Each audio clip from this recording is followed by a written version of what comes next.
Amen. Salamat sa Panginoon. Magandang umaga sa ating lahat, mga minamahal mga kapatid. Salamat sa Panginoon na sa oras nito, araw nito, muli tayong makasamba sa ating Diyos sa Espiritu at katotohanan. Salamat sa Panginoon na kami taga Batangas muli nakabahagi sa ating online worship service. At salamat sa Panginoon sa mga kapatid na kasama natin sa online, sa mga viewer, mga taga-subaybay. At tayo po ay magsimula sa ating awitan, Sunshine Recipe.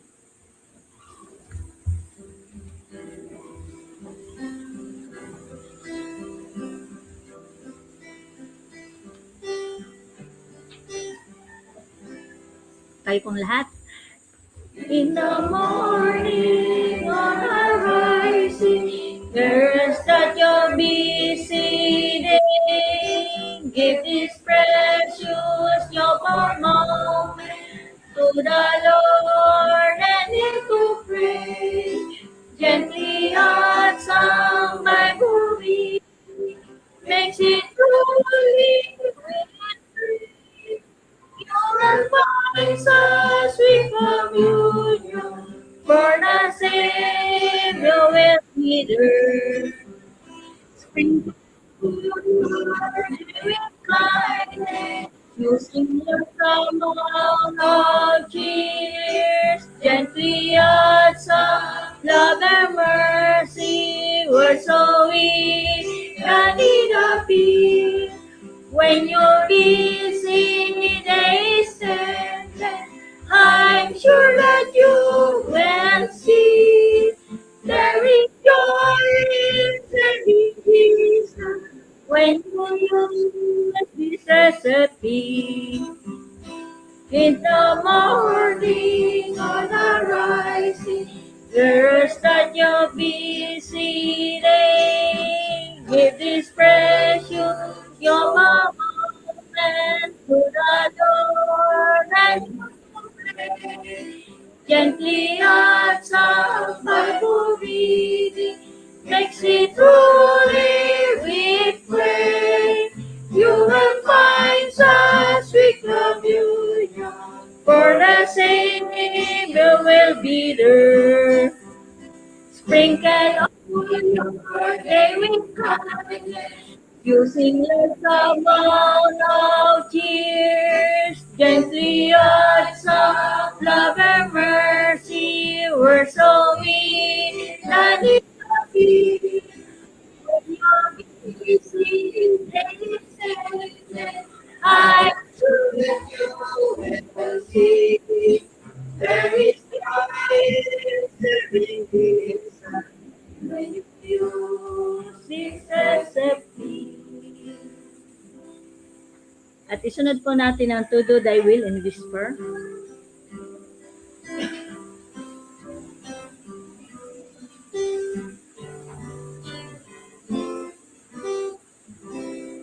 Tayo pong lahat.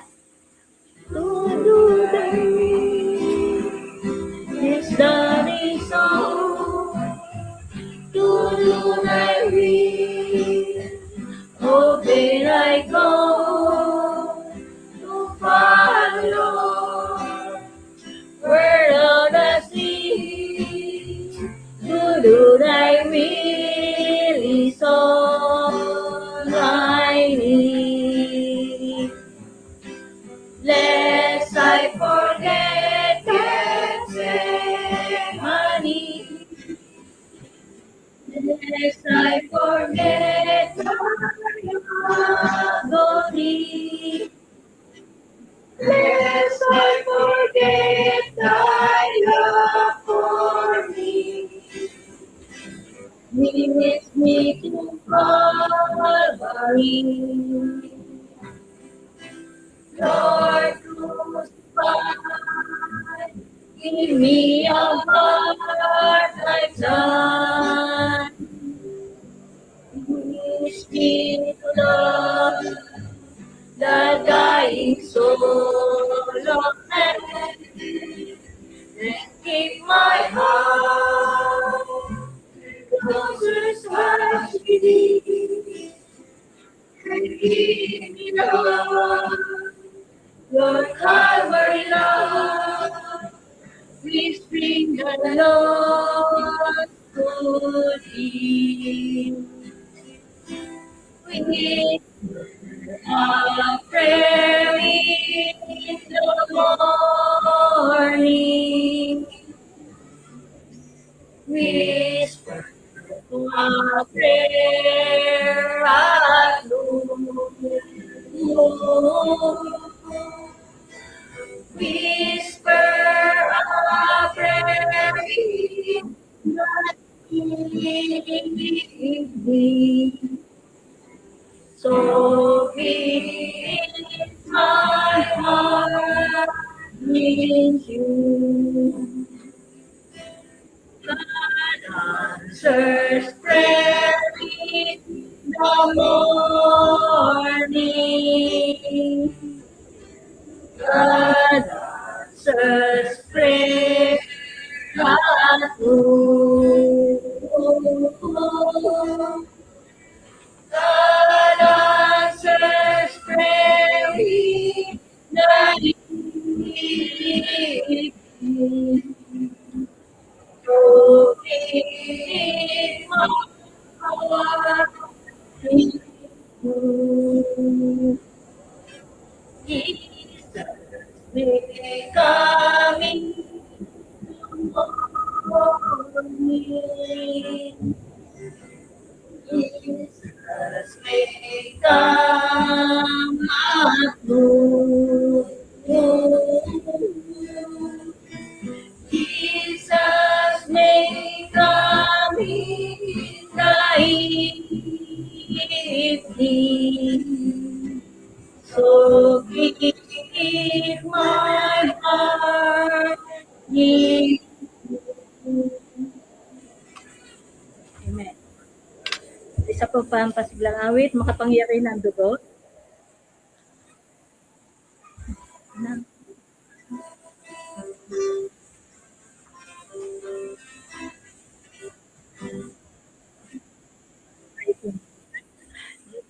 Nais mo kang maibsan ang kasan, makapangyarihan ang dugo, sa sala ay makalayang tunay, may tanging lunas sa dugo.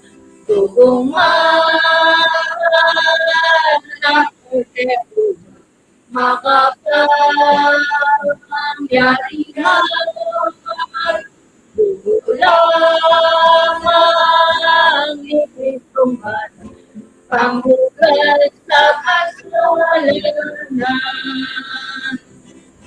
Gawin mo ang lubos na tagumpay, makapangyarihan ang dugo, sama sa kita ng laman, may tanging lunas na dugo.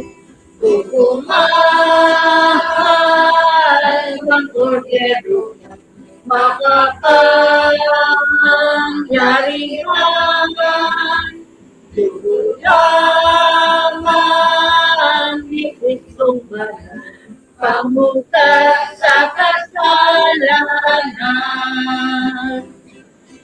Nais ko kaluluwa ay kuminang, makapangyarihan ang dugo, lumapit ka sa bukal ng buhay, ay tanging muna sa dugo.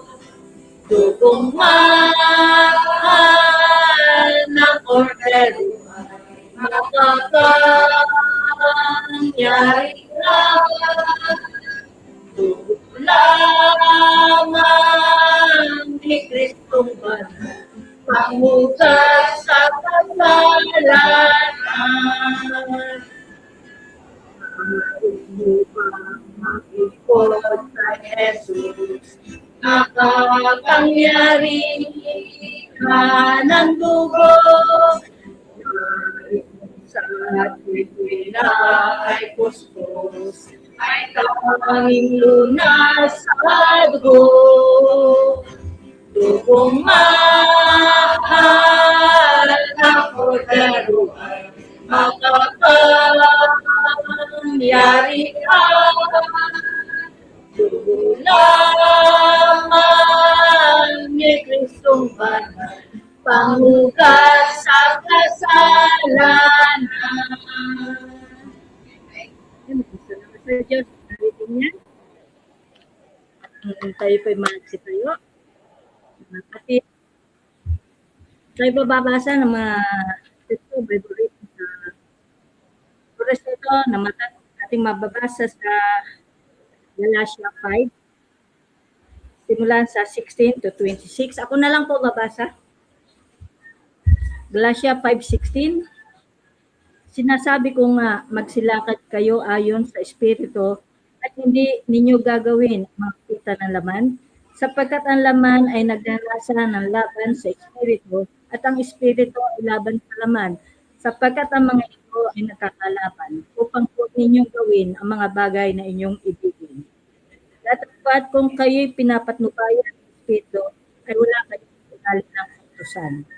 At hayag ang mga gawa ng laman sa makatuwid ay ang mga ito: pakikiapid, karumihan, kalibugan, pagsamba sa Diyos-Diyosan, pagkukulam, mga pagtataniman, mga pagtatalo, mga paninibugho, mga pagkakaalitan, mga pagkakampi-kampi, mga pagkabahabahagi, mga hidwaang pananampalataya, mga kapanaghilian, mga paglalasing, mga kalayawan, at ang mga katulad nito tungkol sa mga bagay na ito ay aking ipinagpakaw ng paalala sa inyo, tulad sa aking pagpapaalaala ng una sa inyo, na ang mga nagsisigawa ng gayong mga bagay ay hindi magsisipagmana sa kaharian ng Diyos. Datapwat ang bunga ng Espiritu ay pag-ibig, katuwaan, kapayapaan, pagpapahinuhod, kagandahang loob, kabutihan, pagtatapat, kamuan, pagpipigil laban sa mga gayong bagay ay walang kautusan. At ipinako sa krus ng mga na kay Kristo Jesus ang laman na kasama ng mga masasamampita at mga kahalayan nito. Kung tayo'y nangabubuhay sa pamamagitan ng Espiritu, ay mga silakad naman tayo ayon sa Espiritu. Huwag tayong maging mga palalo na tayo magmungkahian sa isa't isa, mga giinggitan sa isa't isa. Amen. Tayo po'y magsiluhod mga kapatid. Tayo po'y dadako sa mga panganalangin. Pangunay, Brother Luis.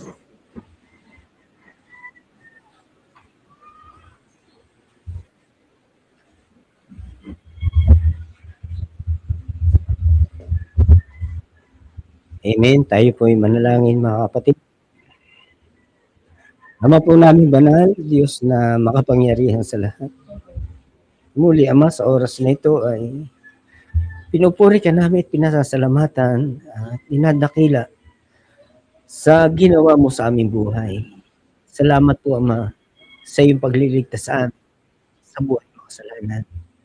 Salamat po, Ama, na sa oras na ito, araw ng aming pagsamba sa iyo, araw ng Panginoon. Ama, sa oras na aming pong hinihiling, na nawa po ang Banal na Espiritu ang mangangasiwa sa iyong gawain ito, Ama.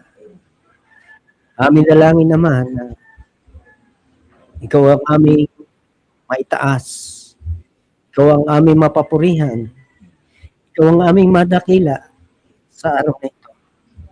Kaya napakabuti mo sa amin. Salamat po. Kami magkakapatid ngayon ay sama-sama na dumadalangin sa iyo. Inaabot namin sa iyong banal na trono ang aming po mga kahilingan sa aming pambungad na panalangin na ito. Nanaway, dinggin mo dyan sa langit ang aming mga kahilingan. Aming dalangin naman na sa lahat ng aming po mga kapatid na kasama namin magsisisamba, maging sa aming mga kapatid, sa aming mga kasama sa online, sa aming mga online viewers. Salamat po, Ama, na may pagkakataon kami na katulad nito na may magamit ang online broadcast online worship service, para maabot yung aming mga minamahal na mga mahal sa buhay na hindi namin kasama o nasa ibang dako, na walang pagkakataon na sila makapunta sa mga pananambahan, sila'y nakakapakinig ng banal mong turo. Ama, salamat na ginagamit mo ang teknolohiyang ito upang maabot yung mga kaluluwa na talagang tunay na naghahanap sa iyo, Ama. Kaya sa oras na ito, Ama, ay nagpapasalamat kami. Walang hanggang pasasalamat ang aming pinapaabot sa iyo. Ikaw rin ang aming pinapasalamatan dahilan sa ikaw ang nagpapalakas sa amin, nagbibigay ng kalusugan, kalakasan ng katawan, nagpuproteksyon, at nagpapagaling sa aming mga mamunting karamdaman. Amin din dinadalangin naman yung mga kapatid namin na mayroong mga Thanksgiving, anniversary, sa iba-ibang dako, maging sa Bayong Dagat. Naway ikaw rin po, Panginoon, ang siyang inaasahan namin na mangunguna. Banal na Espiritu po ang mangangasiwa upang ang aming pagsambang ito ay maging samyo na masarap na amoy sa iyong banal na harapan. Amin din pinapasalamatan ka dahil sa merong mga kaluluwa na ginamit ka sa amin at meron kang banal na iglesia na patuloy na pinapangaral ang purong katotohanan, ang tao ay maalis sa buhay makasalanan at mamuhay na banal sa panahong kasalukuyan. Makita namin, madama namin ang iyong pag-ibig, makita namin at maunawaan namin ang daan patungo sa langit, ang tunay na mga aral na maghahatid sa tao sa tunay mong kalooban. Kaya sa oras na ito, Ama, hindi namin yung mga kapatid namin na may mga prayer request do sa prayer warriors na may mga sakit, may mga karamdaman, amin dalangin na pagaling rin po sila. Pagkaulog mo sa kanila, kaginhawahan ng kanilang physical na katawan, lalo higit kanilang buhay espiritual. At sa araw na ito, sa aming pagsambuhay sa iyo, lubos namin pinagkakatiwala sa iyo yung gagamitin sa aming pag-aaral, Sunday school, mga teacher, ay aming dalangin na pagkalooban mo ng makalangit na kapayagan na yung mga salita. Maging ang iyong gagamitin na tagapagsalita mo, pagbibigay ng mensahe, amin dalangin din na ikaw rin po ang Panginoon ang patuloy na magbigay ng kapahayagan ng iyong mga aral, ang iyong mga turo upang may pangaral na may kapangyarihan at tunay na makapagbabago sa buhay ng isang tao, lalo higit makalapit sa iyo yung may mga pangangailangan.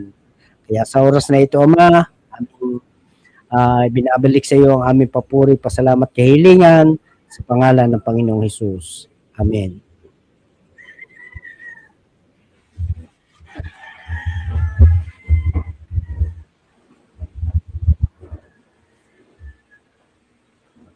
Amen. Salamat sa Panginoon at sa ating pagpapatuloy. Dadako na po tayo sa lingwang paaralan. Panguna ni Sister Rose.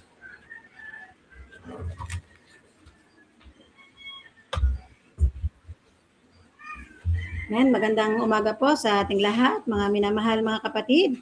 Salamat sa Panginoon sa panibagong araw na ito. Nagbigyan niya tayo ng magandang araw at kalakasan ng ating physical na katawan. At salamat din na tayo ay mayroong kasama sa online. Binabati rin po namin kayo mga kapatid sa online, sa Facebook Live, maging sa YouTube channel. Salamat na ang Panginoong Diyos ay patuloy na nagbibigay ng buhay sa bawat isa sa atin.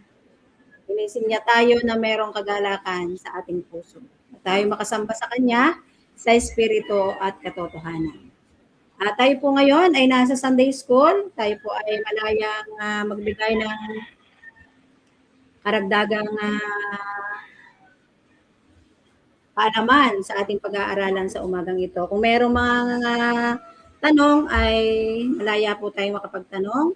Sa abot ng ating makakaya ay sasagutin natin yung mga katanungan para maliwanagan ang ating pag-aaralan sa umagang ito. Ang ating pong lesson sa umagang ito ay nasa lesson number 10, The True Vine. At ang ating pong mga scripture na ating pag-aaralan ay matatagpuan natin sa John 15:1-8, John 15:16, at Galatians 5:22 and 23. At ang atin pong memory verse ay aking babasahin na matatagpuan natin sa John 15:5. Sabi dito, ako ang puno ng ubas, kayo ang mga sanga, ang nananatili sa akin at ako'y sa kanya, ay siyang nagbubunga ng marami, sapagkat kung kayo'y hiwalay sa akin, ay wala kayong magagawa. At ang ating pong layunin, aim, sa umagang ito ay to impress the student of the source of eternal life and the necessity of being a fruit-bearing Christian.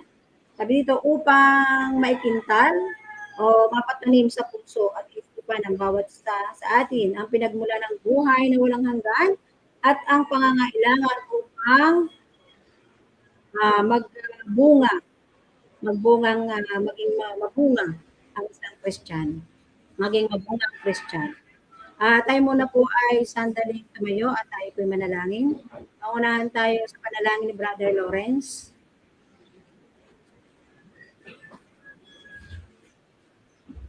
Pinanalangin mga kapatid, maraming Diyos na mapangyarihan sa lahat na pinagbanal sa amin po, Panginoon, sa muling pribilehyo na ibinigay mo po sa aming lahat upang makapag-aaral po sa Sunday School, Panginoon. Salamat po sa inyong mga doktrina, Panginoon, na ibinibigay po sa bawat isa na amin pong pinabubuhay, Panginoon, na aming makagagamit sa pang-araw-araw na aming pamumuhay, Panginoon. At ganyan din po, Panginoon, aming dalangin na inyong alipin gagamitin, tatayo mo sa lituan ng pulpito upang aming maging teacher, Panginoon, ay ikaw po ang bigay sa kanya ng karunungan, makalangit na kaunawaan upang kanya kung ituturo, Panginoon, ay maging ayon lamang sa iyong kalooban, Panginoon. At dalangin din po namin, Panginoon, ng mga makikinig. Kami po makikinig, Panginoon, buksan mo po ang mga puso at isipan upang tanggapin ang malawag ng inyong mga salita, Panginoon. At ibuhay po namin ang inyong mga salita sa pang-araw-araw po namin pamumuhay, Panginoon. At sa iyo na po namin tinataas, Panginoon, ang katagumpayan po ng gawain ito. Ito po ang aming samot dalangin sa tanging pangalan ng ayang Panginoon, Jesus. Amen. Ang ating pag-aaralan ay The True Vine. Sabi nga, sa ating introduction, ay sa ating mga previous lesson, yung sa ating journal, ang ating journal ngayon ay The Teaching of Jesus According to St. John. Nag-aralan natin yung mga previous lesson natin na yung ang Panginoon ay yung salita. Ang ating Panginoong Jesucristo yung salita, siya yung tubig ng buhay, siya yung tinapay ng buhay at mabuting pasto. So now, ang ating our lesson for today is the true vine. The fact that these various lessons point to one and the same person, the Lord Jesus Christ. So the same person. So yun pa rin yung ating Panginoong Jesucristo. There is only one name given under heaven where we may be saved. Meron lamang isang pangalan sa silong ng langit na ipinagkaloob sa atin. Yun yung ating Panginoong Jesucristo. At siya rin din lamang ay siya yung binigay sa atin upang magbigay ng buhay sa bawat isa sa atin, upang magbigay buhay at mayroon din kasaganaan ito. Buhay at kasaganaan ito.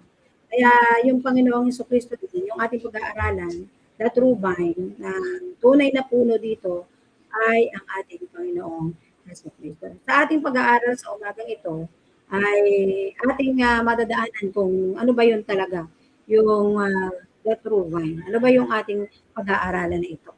So, ginamit ng Panginoong Jesucristo yung iba't ibang karaniwang bagay at pangyayari sa pang-araw-araw na buhay upang ituro ang mahalagang espiritual na katotohanan. Noong nagtuturo ang ating Panginoong Jesucristo, madalas siyang gumamit na mga bagay na pamilyar sa tao. Ano ba yung mga bagay na ginagamit ng ating Panginoon noon? Nung siya nagtuturo pa. Yung mga bagay katulad ng binhi. Bakit niya ginamit yung binhi? Ginamit niya ito upang ilarawan ang salita ng Diyos na itinatanim sa puso ng bawat tao. Na ito'y matatagpuan natin sa Matthew 13. So, ginamit din niya yung ilaw. Paano niya ginamit yung ilaw? Ginamit niya ito upang ituro kung paano dapat mamuhay ang mga mananampalataya bilang saksi ng Diyos. Maipakita, nagliliwanag dapat ang mga lingkod ng ating Panginoon. Natatagpuan yan sa Mateo 5. At ginamit din niya yung tubig sa pagtuturo. Ginamit niya ito upang ilarawan naman ang buhay. Buhay na walang hanggan na ibinibigay niya sa atin. Yun ay mababasa natin sa John 4. At isa pang bagay na kanyang ginamit ay ang tinapay. Ginamit niya ito upang ipakilala ang kanyang sarili bilang nagbibigay ng buhay sa kaluluwa. Nagbibigay ng buhay sa bawat kaluluwa. Sa John 6:26, 35. So, ginamit niya mga salitang ito upang mas madaling maunawaan ng mga tao ang espiritual na aral tungkol sa kaharian ng Diyos, pananampalataya, kaligtasan, at buhay na walang hanggan. So, sa ating meditation, sa una nating meditation, doon sa ating pag-aaralan, sabi nga yung ating layunin ay upang ikintal sa bawat isa sa atin, sa isip, sa puso, sa bawat isa sa atin, ang pinagmula ng buhay na walang hanggan at ang pangangailangan upang maging mabungang Kristiyano. Paano tayo magiging mabungang Kristiyano? At dito sa unang ating meditation, sabi dito sa John 15:1, ako ang tunay na puno ng ubas at ang aking ama ang magsasaka. More than one vine. Yan, I am the true wine. Sa talatang ito, ang Panginoong Heso Kristo ay gumamit ng larawan o simbolo para ipaliwanag ang kanyang relasyon sa mga tao at sa Diyos Ama. Sabi niya dyan, ako ang tunay na puno ng ubas. Ako ang tunay na puno ng ubas, true vine. Siya yung tunay na puno. Ang Panginoong Hesus, ang pinagmula ng buhay, espiritual natin. Ibig sabihin, sa Kanya nanggagaling ang lakas, ang gabay, at tunay na relasyon sa Diyos. At sabi diyan, ang aking ama ang magsasaka. Ibig sabihin, ang Diyos ang nag-aalaga, gumagabay, at nagtatama sa puno ng ubas at sa mga sanga. Ibig sabihin, ang puno ay ang Panginoon at ang mga sanga ay tayo na kanyang mga anak.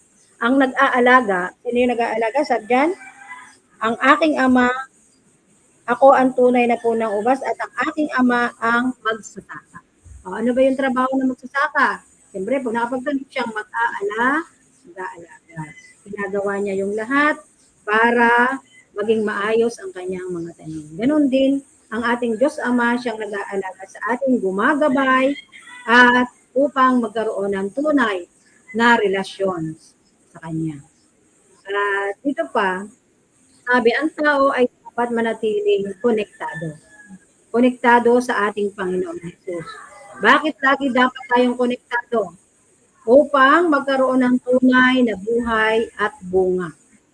Ano ba yung mga bunga kapag ikaw ay Kristiyano? Kung ikaw ay connected sa ating Panginoon. Ano yung tunay na bunga?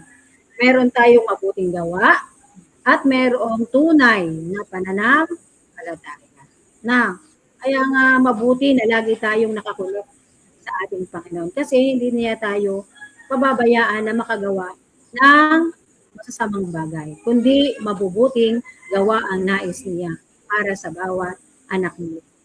Kaya manatili tayong mga kapatid na maging Kristiyano. Sabi pa dito sa John 15:2, dito, ang bawat sanga na sa akin ay hindi nagbubunga ay inaalis niya. At ang bawat sanga na nagbubunga ay nililinis niya upang lalong magbunga. Yan, sabi dyan. Must bear fruit. Take it away. Bawat sanga bawat sanga na sa akin hindi nagbubunga. Ano ibig sabihin noon? Bawat sanga na hindi nagbubunga. Ito yung mga tinutukoy na mga tao na sasabing sila'y Kristiyano. Pero nakikita natin sila'y mga Kristiyano pero walang nakikitang mabuting bunga sa kanilang buhay. At walang pagbabago. Sabi Kristiyano, pero walang pagbabago. Walang mabuting gawa at walang tunay na pananampalataya. Yan ay yung mga nagsasabing sila Kristiyano pero walang nakikita ng magandang bunga. Kaya ang mga ginagawa nila at ang ginawa ng ating Panginoon, inaalis. Kasi walang mabuting bunga. Ang namumungang sagana ay nililinis, sabi diyan. Ang bawat sanga na nagbubunga ay nililinis niya upang lalong magbunga. So yun ang Diyos sinatanggal ng mga magsasaka pag nagtatanim. Yung mga hindi nagbubunga, pinupunin. So ganoon din ang Panginoon. Pag hindi nagbubunga, tinatanggal niya sa buhay ng isang mananampalataya na nakahahadlang sa paglago ay inaalis ng ating Panginoon. Now, ang Panginoon na nag-aalis sa buhay ng Kristiyano, kapag hindi sila lumalago sa pananampalataya, ano yung inaalis ng ating Panginoon? Tulad ng masamang pag-uugali. Anong ipinapalit ng Panginoon? Mabuting pag-uugali, magandang asal. Inaalis ng ating Panginoon ang pagsubok. Sa mga Kristiyano, para hindi makahadlang, para hindi magbunga ito, at yung disiplina. Diga, dinidisiplina tayo ng Panginoon. Inaalis na yung masasamang ginagawa at pinapalitan niya ng magandang mga gawain upang lalo pang magbunga. Kasi ang layunin ng Diyos ay hindi tayo parusahan. Kundi mas lalo pa tayong palaguin sa ating pananampalataya, sa ating karakter o sa ating pag-uugali at sa ating mabubuting gawa. Kaya inaalis niya yung mga hihadlang sa atin na para hindi makahadlang sa paglilingkod natin sa Panginoon. Kaya nililinis tayo ng ating Panginoon. Ipinakikita ng Panginoon sa atin yung mga hindi dapat na ating gawin. Kaya yun yung inaalis ng bawat Kristiyanong tumanggap sa Kanya. Kung tayo tunay na tumanggap sa ating Panginoon, ipapadama sa atin ng banal na Espiritu ng ating Panginoon ang lahat ng mga bagay na hindi mabuti. Kaya unti-unti tayo lumalago kasi inaalis natin yung mga bagay na hindi kalooban ng ating Panginoon. Kaya sa buhay natin, tayo magpalinis sa ating Panginoon para tayo patuloy na magbunga. Hindi kasi magbubunga ang isang tao kung hindi magpapalinis. May karagdagan, Brother Luis?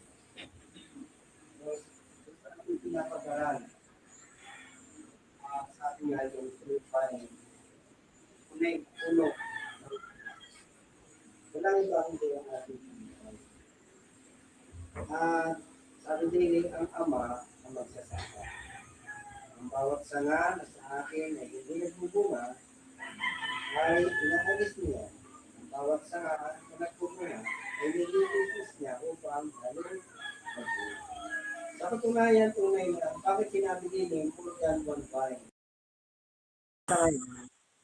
Ay yung tinatawag na vine, yung mulo o yung pinagbubulan o yung sanga.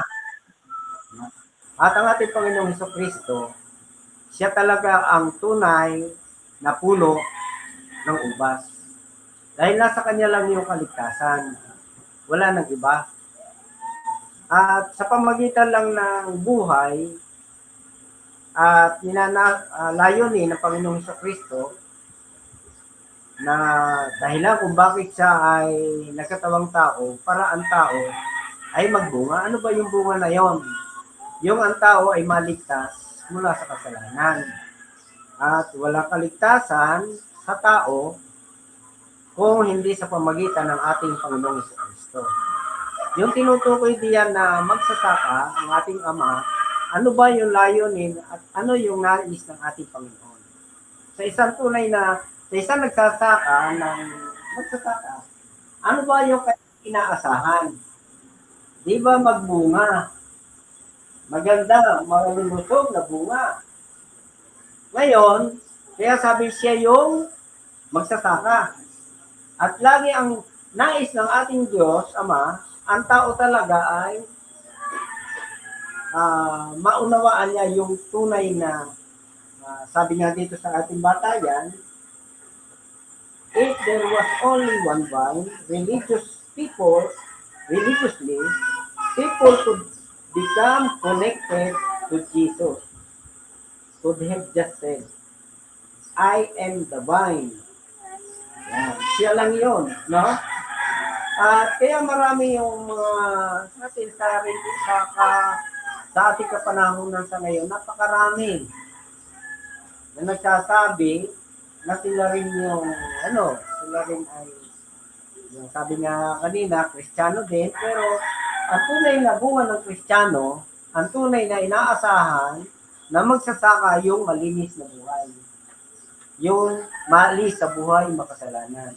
Kaya sabi diyan, yung bawat sanga na nagbubunga ay nililinis na upang lalong magbunga. Kasi yung sanga na hindi nagbubunga yung mga patay, buhay siya, pero patay. No? Kasi nakakabit, pero yung sustansya ay inaagaw noong sanga na hindi nagbubunga, kaya pinuputol yun, yung mag-aalaga ng ubas. At para yung sustansya, yung vitamin, ay patuloy dumaloy doon sa sanga upang sila lalong magbunga, hindi maagaw. Ano? Sa spiritual nating buhay, ito'y napakahalaga. Na yung bunga na inaasahan ng Ama sa buhay ng tao ay makita niya. Diba? Kaya nga sabi ko, napakadakilang ibig niya. Ibig niya, sino may mapahamak. Mapahamak ka na mangyayari. Katulad nung sanga na di nagbubunga ay inaalis niya. At para magbunga yung sanga na ay lalo niyang nililinis yung sanga na nakakabit sa kanya. Diba sa ating buhay, kung tayo ay talagang naligtas mula sa kasalanan, tayo patuloy na yung bunga sa atin talagang lalo tayo lumalapit sa Panginoon, lalo tayo nabibless sa mga salita niya. Yun. Kaya, must bear fruit. Sabi doon, kailangang magbunga. Kailangan yung ating spiritual na buhay ay talagang nararamdaman natin yung epekto ng salita ng Diyos na ating napapag-aralan, ating naririnig, kaya lalo tayong napapalapit sa Panginoon. Kaya sabi, upang lalong magbunga. Amen. Salamat sa susog na yan. Tayo po ay magpatuloy. Dito tayo sa John 15:3-5. Tayo sa 3. Kayo'y malilinis na sa pamamagitan ng salita na sa inyo'y aking sinalita. Yan. Sinabi ng Panginoong Hesus sa kanyang tagusunod na nilinis na sa pamamagitan ng kanyang salita. Ibig sabihin, ang salita ng Diyos ang nag-aalis ng kasalanan at nagbabago ng puso ng tao. No, so kaya kung maniniwala tayo sa Biblia, sa kanyang mga salita, ito yung sabi nga na ang pakikinig, ang pakikinig ng salita ay siyang nakakapagpalinis ng puso. Ang paniniwala ay nanggagaling sa pakikinig at ang pakikinig ay sa salita ni Kristo. Kung nakarinig tayo ng salita ng ating Panginoon, at para sa atin ito, tanggapin natin. Kung tayo makasalanan o meron pang kasalanan na sa ating puso't kaisipan, ay palinis tayo. Sapagkat ang salita lang ng Diyos ang makapagbabago ng puso ng bawat isa. Huwag nating pagmatigasin yung ating puso, bagkus ay tanggapin natin ang salita ng ating Panginoon na mayroong pagpapasalamat. Sabi pa sa 4, kayo'y manatili sa akin at ako'y sa inyo. Gaya ng sanga na di makapagbunga sa kanyang sarili, maliban na nakakabit sa puno, gayon din naman kayo, maliban na kayo'y manatili sa akin. Sabi dyan, manatili kayo sa akin at ako'y sa inyo. Yan. Tulad ng sanga na hindi nagbubunga, kung hiwalay sa puno, ganun din ang tao. Now, kapag ka ang tao ay hiwalay sa puno, hiwalay sa ating Panginoon, hindi rin magiging matatag ang kanyang pananampalataya na kapag hiwalay sa ating Panginoon. Ang tunay na buhay spiritual ay nakasalalay sa patuloy na relasyon natin sa ating Panginoon. Kung tunay tayong sabi diyan ay nakakabit sa puno, kayo din naman kayo, maliban na kayo manatili sa kung tayo, kasi nga ang sabi ay ang puno ay ang ating Panginoon. Kung tayo ay naputol na sa puno, hindi tayo magiging matatag na Kristiyano. Ibig sabihin yung naputol na, wala nang relasyon sa ating Panginoon. Magiging patay ang kanyang spiritual na buhay. Wala nang koneksyon sa ating Panginoon Jesus. Kasi nga, yun yung mahalaga sa buhay ng isang Kristiyano. Manatili sa Kanya. Sabi, kayo'y manatili sa akin at ako'y sa inyo. Kung tayo nasa Kanya, siya naman ay nasa atin din. Kaya hindi tayo pakukulangin, hindi tayo pababayaan ng ating Panginoon. Sa 15:5, sabi diyan, ako, yung ating memory verse, ako ang puno ng ubas, kayo ang sanga, ang nananatili sa akin, at ako'y sa kanya, ay siyang nagbubunga ng marami, sapagkat kung kayo'y walay sa akin, ay wala kayong magagawa. Ayan, nililinaw na siya ang puno, tayo ang sanga. Kapag nanatili tayo sa kanya, tayo ay magkakaroon ng mabuting bunga o tayo magiging mabungang Kristiyano. Ano ba yung mga bunga sinabi ko kanina? Mabubuting gawa, pagbabago ng ugali o karakter, tunay na pananampalataya, ngunit kung wala siya, wala tayong magagawa. Walang tunay tayong buhay at wala tayong mabubuting bunga. Sabi dyan, kung tayo hiwalay sa Kanya, wala tayong magagawa. Wala kayong magagawa. Kaya yun ang sabi kanina, sa 4, manatili tayong nakakabit sa puno.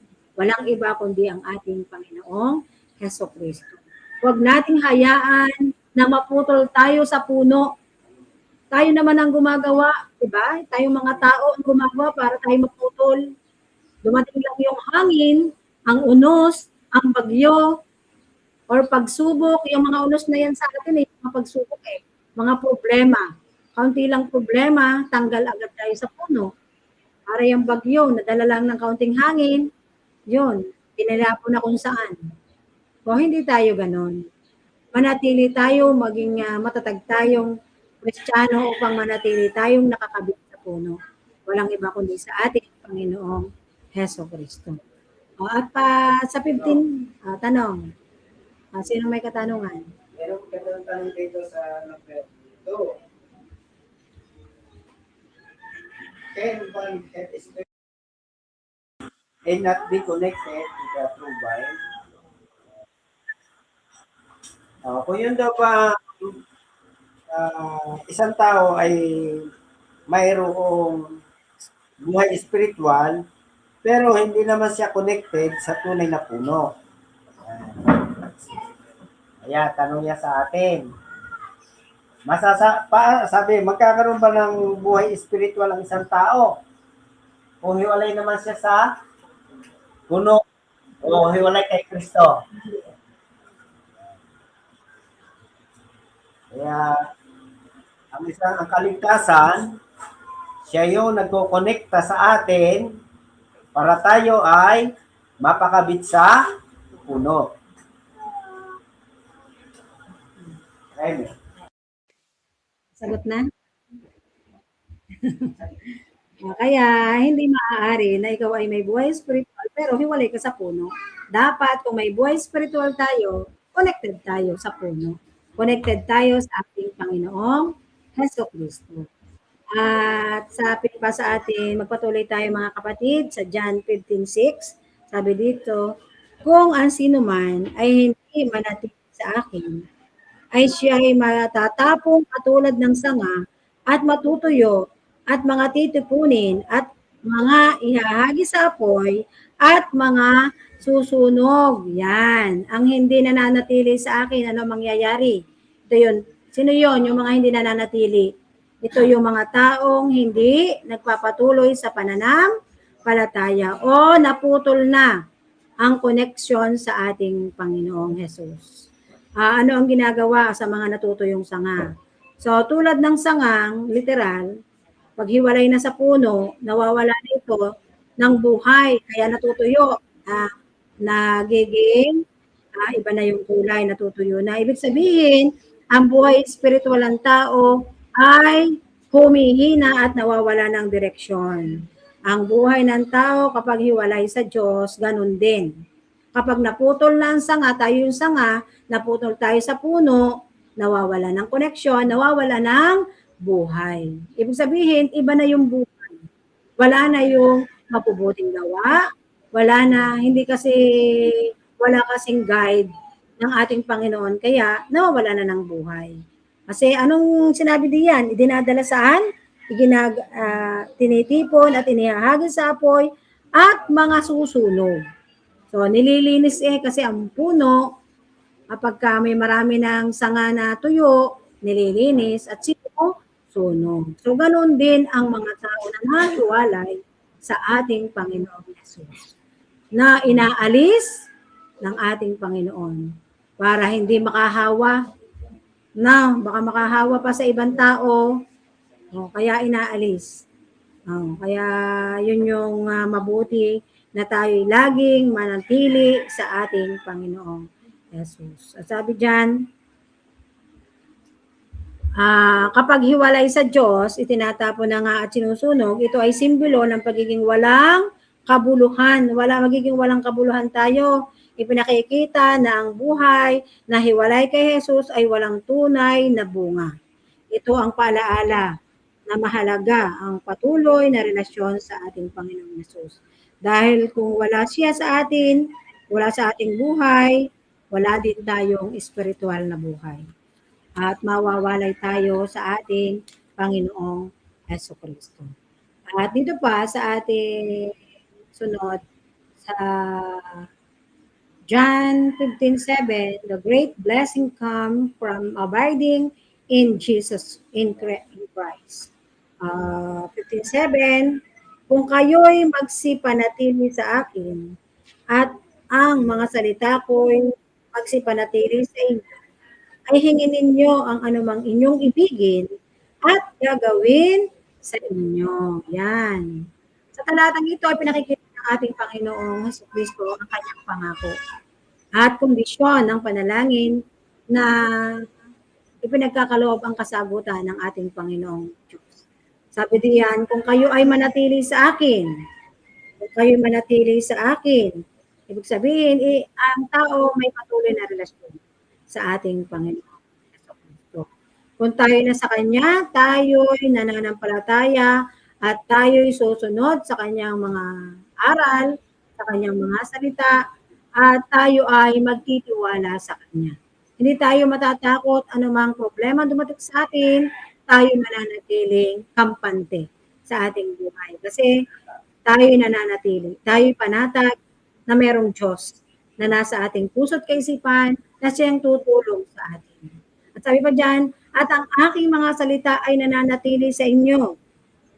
Yan. Kung ang salita ng Diyos ay nasa puso at isipan ng tao, ibig sabihin, ang kanyang pag-iisip, pagdedesisyon, ay naaayon sa kalooban ng ating Panginoon. Kasi hindi itutulot ng Panginoon na mahiwalay o yung ating mga pagdedesisyon ay hindi tama. Kaya sabi niya, hingin ninyo ang anumang nais ninyo at ito ang gagawin sa inyo. Kung tayo nasa ating Panginoon, kung ano man daw yung ating hingin, pag tayo malapit sa Panginoon, ang kanyang puso ay nakaayon. Ang ating puso ay nakaayon sa salita niya, ang ating panalangin at daing ay ayon din sa kalooban ng ating Diyos. Kaya ito ay ang mga hinaing natin sa ating Panginoon, ang ating mga dalangin ay ipagkakaloob sa atin ng ating Panginoon. Sabi niya, kung tayo'y mananatili sa Kanya. At ang salita ko'y magsisipanatili sa inyo. Ay hingin ninyo ang anumang inyong ibigin at gagawin sa inyo. Ito lamang ay pinagkakaloob kung tunay tayong masunurin sa ating Panginoon. Kung wala anumang bahid ng kasalanan sa ating puso, sa ating kaisipan, sinusunod natin ang kanyang mga aral, yan, ipagkakaloob ng Panginoon. Ano man yung bagay na ating hilingin sa Kanya. Sabi dyan, sunod abiding. Sunod, 15.8, reason for bearing fruits. Ano yung reason sa pagbubunga? Sa 8, sa ganito'y lumuluwalhati ang aking Ama na kayo'y magsipagbunga ng marami at gayon kayo'y magiging aking mga alagad. Ibig sabihin, ang Diyos Ama ay naluluwalhati kapag ang tao ay namumuhay ayon sa kanyang kalooban. Na tayo'y magsipagbunga ng marami. Ang bunga ay hindi lang material na bagay, na kundi mabubuting asal, pagbabago ng ugali, pag-ibig sa kapwa, pananampalataya, at mabubuting gawa. Ang tunay na lingkod ng ating Panginoon Hesus ay hindi lamang nagsasalita ng tungkol sa pananampalataya, kundi nakikita sa kanyang buhay ang bunga ng pagsunod sa ating Panginoong Diyos. Ito ay nagbibigay ng papuri sa ating Diyos. Kaya mabuti na maipakita natin, hindi lamang sa mga bagay na material, kundi lalo higit kung tayo lingkod ng ating Panginoon, ay hindi lamang natin nakikita sa salita, kundi sa mga mabubuting gawa. Tayo dapat maturuan, nawa tayo maturuan ng kanyang mga salita upang yung mabubuting asal na yan, yung mga pag-ibig sa kapwa ay manatili sa puso ng tunay na lingkod ng ating Panginoon, ng tunay na mga Kristiyano na magdadala sa atin sa buhay na mapayapa at buhay na walang hanggan. Karagdagan? So, kapag tayo ay tunay na naligtas sa kasalanan, makikita sa buhay natin mga pananampalataya at pagtitiwala sa Panginoon na nasa puso natin yung may pangaral din at maranasan din nila yung naranasan natin na kaligtasan. Kaya sinabi diyan ay naluluwalhati ang Ama, naluluwalhati ang magsasaka ng ating Panginoon. At maging hindi lang naluluwalhati ang Panginoon. Kasi pati yung mga tao na nakakapansin sa buhay ng isang tao na naligtas mula sa kasalanan ay maninibago, no? Ba, tunay nga. Ang taong ito simula nung makinig at mag-aral ng salita ng Diyos na bago yung buhay. Hindi na natin sila makakasama, sabi ng mga kaibigan niya, doon sa mga makasalibutang mga gawain, bisyo, yan. Kaya, yun yung bunga na nakikita sa atin. Yung bunga ng kaligtasan na napaka imposible sa isang makasalanan. Pero dahilan sa pananampalataya, dahilan sa ating Panginoon, sa kanyang mga turo, sa kanyang mga aral, na nagbago sa kanyang buhay, yan. Sabi nga ay, naluluwalhati ang yun yung gustong makita ng magsasaka sa kanyang pinagpagalan, sa kanyang ginawa doon sa krus ng Kalbaryo, ginawa ng Panginoong Hesukristo, na nagkaroon ng kabuluhan sa buhay noong mga tao, yung aral, yung makita yung bunga, no? Kasi ang ating Panginoon, nag-i-expect ng bunga eh. Bunga ng kaligtasan sa buhay natin. Bunga na tayo talagang natuturuan at naaaralan. Kasi dapat talaga tayo sa ating buhay, kung ano yung nais ng Panginoon na buhay na ating maibuhay, na talaga namang ginawa niya, binigyan tayo ng example na susundan natin para tayo ay makapagbunga. Para maraming tao din yung tunay na tatanggap sa Panginoon. At kaya sabi niya, kayo'y magiging mga alagad ko. Kaya salamat sa Diyos na nasa iglesia ng Diyos tayo, na tayo ay naaralan ng ganitong bagay. At tayo din naniniwala na sabi nga, ang dahilan ng pagbubunga ng marami, dahilan sa ating Panginoon. Dahilan sa kanyang turo, dahilan sa kanyang aral na iniwanan sa atin. Tayo rin yung ninanais ng Panginoon sa ating patuloy na pag-aaral ng salita ng Diyos. Talagang tayo ay, sabi nga ay, tayo nalilinis ng salita ng Diyos na ating naririnig, na ating pinag-aaral. Amen. Puri Panginoon. Salamat sa susunod. Tayo magpapatuloy sa John 15:16. Sabi dito, ako'y hindi ninyo hinirang, ngunit kayo'y hinirang ko, at aking kayong inihalal upang kayo magsiyaon at magsipagbunga, at upang manatili ang inyong bunga, upang ang anumang inyong hingin sa Ama, sa aking pangalan, ay maibigay niya sa inyo. Sabi diyan, ako'y hindi ninyo hinirang, ngunit kayo'y hinirang ko. Ibig sabihin, ang pagiging sunod ng Panginoong Hesus ay hindi lamang sarili nating desisyon, kundi ito'y tawag at pagpili ng Diyos sa atin. Siya yung unang umabot sa atin at nagbigay ng pagkakataon para tayo ay makasama niya, makapiling niya.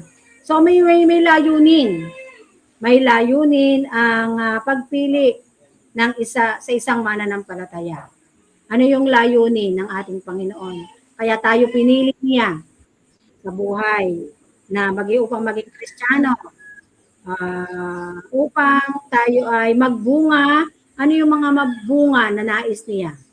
Yung kanina ko pang sinasabi sa inyo, ano yung mga bunga? Mabubuting gawa, magandang asal, natuturuan, merong pag-ibig, at paglilingkod sa ating kapwa. At meron din tayong katapatan sa Diyos. Yan yung bunga. Kaya tayo, yun yung layunin ng pagpili ng ating Panginoon sa atin. Kaya tayo ay inalis niya sa buhay makasalanan, inabot niya tayo, pinili niya tayo. At sabi pa diyan, ang tunay na bunga ay hindi pansamantala lamang. Sabi dito, hindi pansamantala, kundi pangmatagalan o panghabang buhay ay may mga tunay at ito'y may epekto sa buhay ng iba. Na yung nakakakilala sa atin, kung tayo pinili ng Diyos, makakahawa tayo sa gawang mabuti. Na kung tayo pinili ng Diyos at nagbunga tayo ng mabubuting gawa, meron tayong mga kapatid na gano'n na nagpapatotoo, na nakikita silang masaya sa paglilingkod sa Panginoon, kaya merong nahahawa. So gano'n, merong epekto ang buhay natin sa buhay ng iba. Kung nakakahikayat tayo, kasi bakit kaya nakikita nila, bakit kaya masasaya mga yun? Nakikita sa ating bunga kung ano tayo buhay bilang isang Kristiyano. Kapag ang tao ay nabubuhay ayon sa kalooban ng ating Panginoon at namumunga, ang kanyang panalangin ay umaayon sa plano ng Diyos. Ibinibigay ng Diyos kung ano yung ayon sa kalooban niya sa ating mga hinihiling. Kaya anumang ating hilingin ay sinasagot niya at ipinagkakaloob niya sa bawat humihiling, sa bawat tao na humihingi ng tulong sa Kanya. Kasi ang sabi diyan, kung tayo mananatili, ang anumang hingin ninyo sa Ama ay sa aking Ama ay maibibigay ninyo sa inyo sa pamamagitan ng ating Panginoon Hesus Kristo. Kaya kung tayo ay mananatili lamang sa ating Panginoon, magiging maayos yung ating buhay. Mananatili tayo mapagbungang Kristiyano, sabi sa ating layunin, na maging meron lang tayong kababaan at laging nasa puso't isipan natin ang ating Panginoong Hesukristo. Hindi tayo kailanman mapuputol sa Kanya. Na hindi mawawala yung signal ng ating Panginoon sa atin. Bagkus lalo tayong magiging maalab, mapagmahal, tunay na merong tapat na paglilingkod sa ating Panginoon. Merong katanungan? Kung wala, magpapatuloy tayo mga kapatid dito sa Galatians 5:23, 22 and 23. Doon sa binasa natin kanina. Sabi dito, datapwat ang bunga ng Espiritu ay pag-ibig, katuwaan, kapayapaan, pagpapahinuhod, kagandahang loob, kabutihan, pagtatapat, sa 23, kaamuan, pagpipigil, laban sa mga gayong bagay ay walang kautusan. So, sa talatang ito, ipinakikita na pinapakita ni Apostol Pablo ang bunga ng banal na espiritu o mga katangian na lumalabas sa buhay ng taong pinapatnubayan ng Diyos. Ano ba yung mga bunga ng espiritu? Sana sabi diyan. Number 1 diyan, na bunga ng espiritu ay ang pag-ibig or love. Sabi diyan. Ano ba yung pag-ibig? Pag-ibig sa Diyos at pag-ibig sa kapwa. Kung meron tayong pag-ibig na bunga ng espiritu na yan, hindi natin gagawa ng masama, hindi tayo gagawa ng masama sa Diyos at gayon din sa ating kapwa. Kasi meron tayong pag-ibig. Ang ikalawa diyang sinasabi, katuwaan or kagalakan. Joy. Na kagalakan, tunay na saya na hindi nakabase sa problema o material na bagay. Hindi lamang tayo masaya dahil may material tayong inaasahan. Hindi. Kundi yung kagalakan sa ating Panginoon. Yung bunga ng Espiritu na yung kagalakan. Ang number 3 ay kapayapaan or peace. Lagi tayong kalmado ang puso. Kahit may pagsubok, hindi tayo nababagabag. Kasi meron tayong peace. Meron tayong kapayapaan sa ating puso. Yan yung bunga ng Espiritu. At ang sunod ay ang pagpapahinuhod or pagtitiis or long suffering. Kakayahang maghintay at magtiis ng hindi sumusuko. At sabi, ang magtiis, ang nagwakas, siyang maliligtas. So kung ang pamilya natin ay hindi pa natin kasama sa paglilingkod sa ating Panginoon, meron tayong long suffering. At idalangin natin sa Panginoon, di ba? Kung tayo nasa ating Panginoon, connected sa ating Panginoon, lahat ng ating dalangin ay ipagkakaloob ng ating Panginoon. Sabi pa, number 5, kagandahang loob or kabaitan or gentleness. Pagiging mahinahon, mabuti sa pakikitungo sa iba. No, yung pagiging mahinahon, hindi halata na sa iyong buhay ay may dinadala. Kasi ikaw ay gentle. At sabi pa, kabutihan, goodness, paggawa ng tama at makatarungan. Yan yung goodness, paggawa ng tama. Doon pa sa 7, hanggang 9 kasi yan. Hanggang sa 7, pagtatapat or faith. Pagtitiwala sa Diyos at lahat ng pagkakataon. Pagkakaroon ng katagumpayan. Kasi kung tayo may pananampalataya, may pagtatapat tayo sa Diyos, merong katagumpayan. Number 8, kaamuan or meekness. Pagiging mapagpakumbaba at hindi palaaway. Na, mga kabataan, dapat tayo bilang isang Kristiyano ay merong kaamuan. Hindi tayo palaaway. Walang Kristiyanong palaaway. Kundi mapagpakumbaba. Laging merong humility, kababaan. Na, kasi kapag nga merong gumagawa sa atin ng masama, idalangin natin sa Panginoon, hindi tayo bibigyan ng Panginoon ng mataas na puso, kundi laging merong kababaan. Number 9, huli, pagpipigil sa sarili or temperance, control sa galit, sa ugali, at higit sa lahat, masasamang bisyo. Mga kabataan, dapat may pagpipigil tayo or temper sa lahat ng at may control tayo sa ating sarili. Itong mga talatang ito ay nagtuturo na ang tunay na buhay na kasama ang Diyos ay makikita sa mabubuting karakter at pagbabago ng ugali, hindi lamang sa salita, kundi sa gawa. Ano?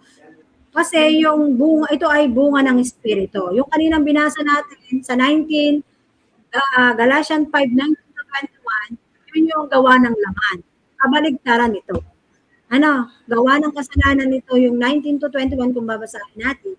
Yung mga gawa ng laman, hindi yun kalooban ng ating Panginoon. Kaya wala na tayo doon. Kundi naririto na tayo sa buhay na kapiling ng ating Panginoon at tandaan lang natin yung siyam na yun. Hindi tayo mahihiwalay sa ating Panginoon. Sapagkat yun yung bunga ng Espiritu. Kaya magiging mabungang Kristiyano tayo. Kasi mananatili tayo sa ating isipan ang magagandang aral, magandang karakter, magandang asal, at merong, na higit sa lahat, merong kababaan na patuloy na makapaglilingkod sa ating Panginoon ang tapat at wagas na paglilingkod. At meron pang katanungan?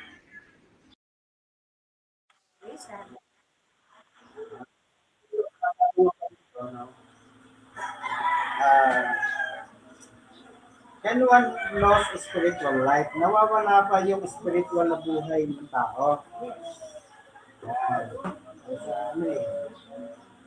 Bigyan natin ng pansin yun. Kasi sabi din doon sa una, ay yung tanong kanina ay yung kung nawawala daw yung spiritual na buhay. Kung yung spiritual na buhay baga ay kung isang tao na spiritual na buhay, tapos hiwalay naman sa puno. No? So hindi, no? Hindi pwede. Ngayon, yung spiritual na buhay pa na yun ay nawawala. Nawawala yan.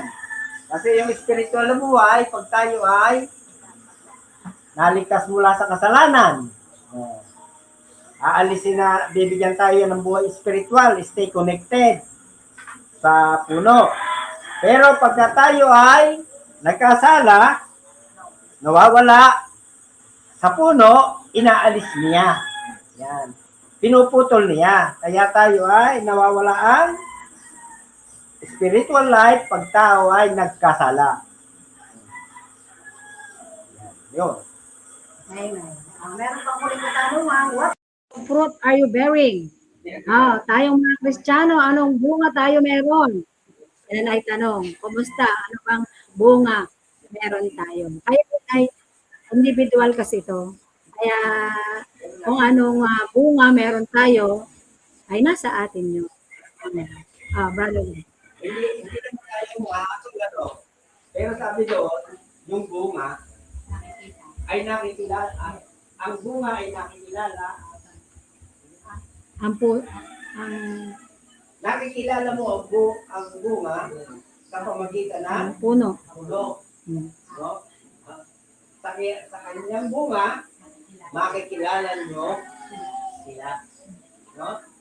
Kaya hindi tayo humahatol, pero sa bunga, makikita. Amen. Sa ating pamumuhay, makikita natin kung tayo ay connected sa Amen. Makikita natin sa ating buhay. O tayo ay connected sa puno, o hindi tayo makapagkakaila sa salita ng Diyos. Yan ang katotohanan. Kahit yan ay ating itago ng itago, yan ay sumisikaw, lumalabas. Amen. Amen. Salamat sa ating napag-aralan. Tayo nasa conclusion, mga kapatid. Sabi dito, the scriptures use trees to symbolize people. Trees bear fruit. Every person saved or unsaved is bearing fruit. A Christian is bearing good fruit. The unsaved are bearing the fruit Paul speak of in Galatians 5:19-21, yung gawa ng laman, work of the flesh. Sabi diyan, ang tao ay sinimbolize daw sa puno. Ang puno ay nagbubunga. Pero magkaiba ang puno, ang mga Kristiyano, yung ibang tao, every person na ligtas, yung tao na ligtas ay iba ang bunga sa mga hindi ligtas. Ang Kristiyano na ligtas sa kasalanan or nilinis ng Panginoon ay nagbubunga ng good fruits, mabuting bunga. Samantalang yung hindi ligtas or unsaved, sabi diyan sa Galatians 5:19-21, masasama ang kanilang bunga. Nagbubunga din naman Lahat nagbubunga yung puno. Pero, good fruit and bad fruit. Yan. Kaya pinili natin, manatili tayo sa good, magbunga tayo ng good fruit. Kaya we need to remember, they that live after the flesh perish. Yan. If you desire eternal life, you must be connected to the true vine and gives life, and you must bear fruit to remain in Him. Yan. So, kung nais natin na tayo ay maayos ang buhay, mabuting Kristiyano, may mayroong mabuting bunga, at mayroong eternal life, kapiling ng ating Panginoon, manatili tayo nakakabit sa puno sa ating Panginoong Jesucristo. Salamat sa kanyang aral na yan ay pinagkakaloob sa bawat sa atin. Nawa meron tayong napulot na aral sa umagang ito na manatili sa ating puso't kaisipan upang tayo maging magtagumpay na kapagtagumpay at mabungang Kristiyano. Amen. Tayo po'y magsitayo mga kapatid, tayo manalangin. Brother Dick, kung manalangin.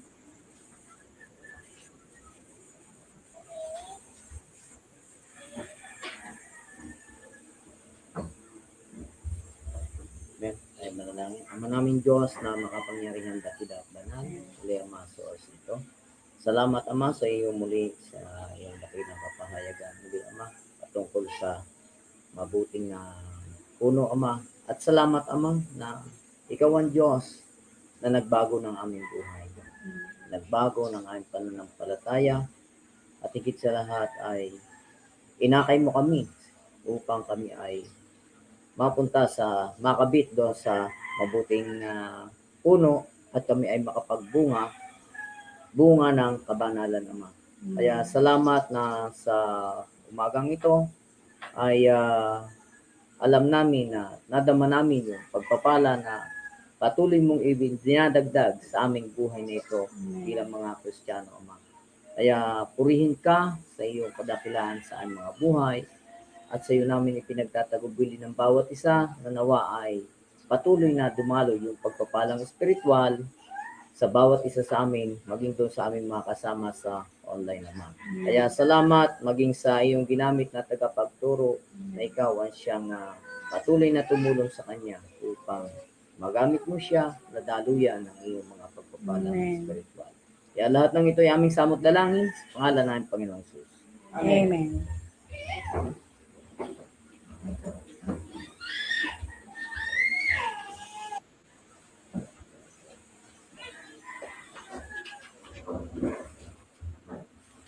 Amen. Salamat po sa napakagandang pag-aaral. Sunday School ang The True Vine. Nawa lahat po ay napagpala. At sa pagpapatuloy po ng ating gawain sa umagang ito, tayo po umawit ng mga tumpasiglang awit. Awitin po natin ang dalhin sila kay Jesus.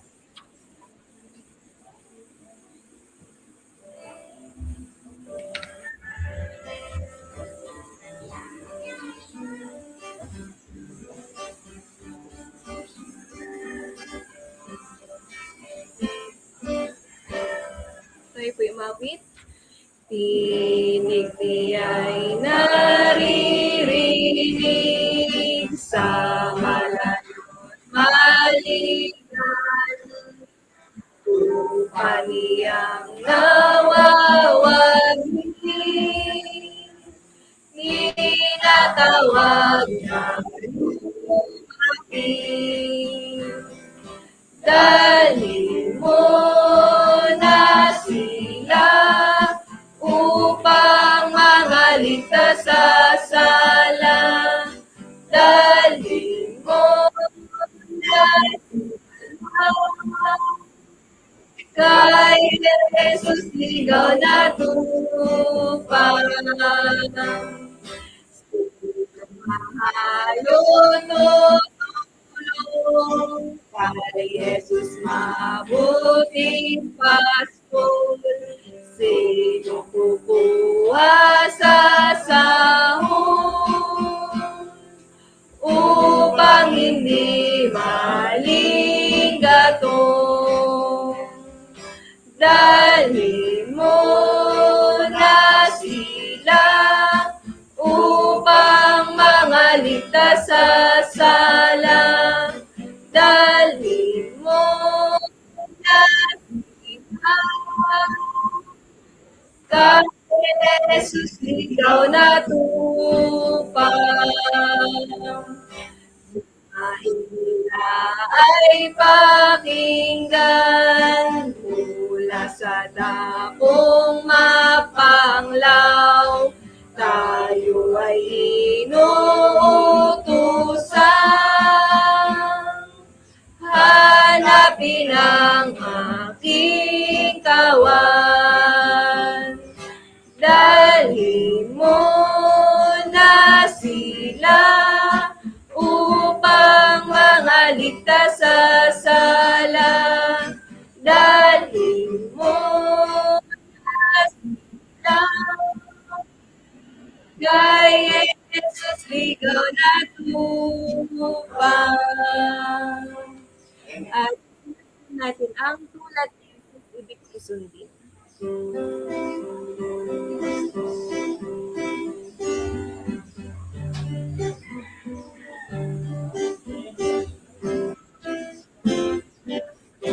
Tayo po umawit. Tulad ni Jesus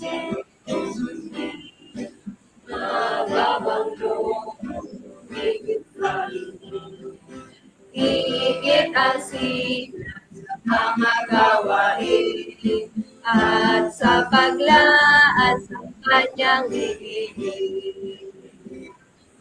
Puso'y kunin, ako'y iyo lamang. Puso'y kunin, at iyong tirahan. Alisay, aking kahilingan. Ako'y ugas sa pulo'y ingatan. Tulad ni Jesus,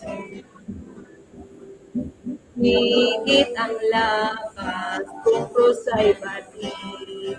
Higit ang sikap, ebanghelyo'y dalhin. Taglay ang lakas saan man sugurin. Puso'y kunin, ako'y iyo lamang. Puso'y kunin, at iyong tirahan. Dahil sa'yo aking kahilingan. Ako'y ugas sa tuloy ingatan. Tulad ni Jesus at ang pag-ibig sa kapwa'y alay. Pagtangging wakas sa inaking buhay. Sa Galilea ganiyang tinaglay. Puso'y kunin, ako'y iyo lamang. Puso'y kunin, at iyong tirahan. Dahil sa'yo, aking kahilingan. Ako'y ugas sa puno'y ingatan. At sa muli po, awitin po natin ang ipagdiwang ang ating gawain.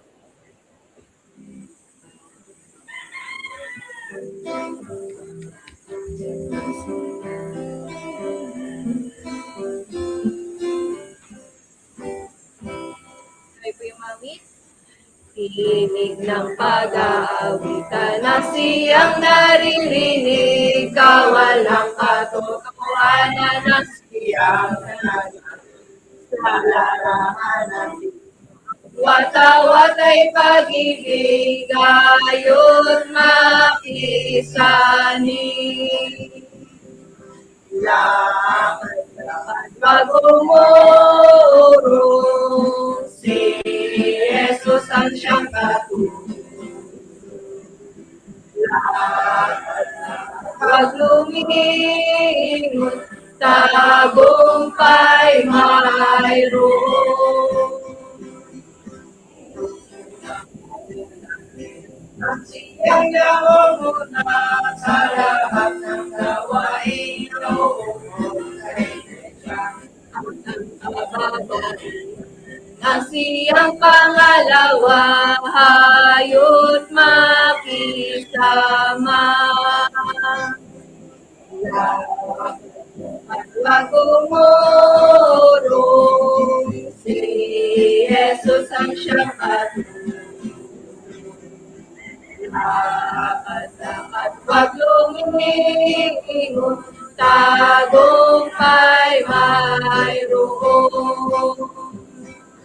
Pagpupuri ni Jesus, mga kawal ng samay, kiniligan sa dibdib. Ang naupang luluwag ninyo sa busayo't makihamon. Lakad umurong, si Jesus ang siyang katutunan. Lakad pag lumingon, tagumpay mayroon. Halina kayo sama nating awitan, ipagdiwang isigaw ang ating mga lawan. Aking paglawang matibay at mainit, si Kristo'y siyang sundin. Lakad wag umurong, si Jesus ang siyang katutunan. Lakad wag lumingon, tagumpay mayroon.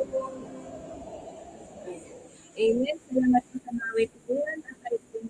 At tayo po ay dumako na sa nagdaos ng karawan simula ng Lunes hanggang sa araw na ito. At kung wala po, tayo pong lahat ay tumayo at ating po ipanalangin ang ating mga kapatid na nagdaos sa iba't ibang local congregation. Pangunahan po tayo, Mr. Ali.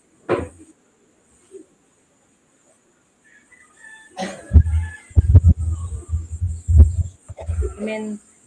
Ama namin Diyos, dakalapan na ng mapangyarihan sa salamat ang sa umaga ito sa ito at nadako kami sa pagbati, pananalangin sa aming mga kapatid na daos ng nilang karawan buhat ng Lunes hanggang sa araw nito, Ama. Pagamat wala sa aming piling, saan man sila naroon naman sa kongregasyon o dako, Ama. Dalangin namin kayo, Ama, patuloy magbigay sa kanila mga pabuhay, lakas ng pangatawan, upang kanilang buhay ay patuloy mapaglingkod sa iyo, Ama, at paano man ang kanilang kalalagayan, kung sila man ay dumaranas ng kapagsubukan o nasa banig na karamdaman, Ama, dalangin namin, tulungan mo sila, ibigyan sila ng katatagan, katagumpayang spiritual, na alam namin naman na ikaw lamang kikilo sa kanilang mga puso't isipan upang sila magtagumpay sa kanilang buhay spiritual, Ama.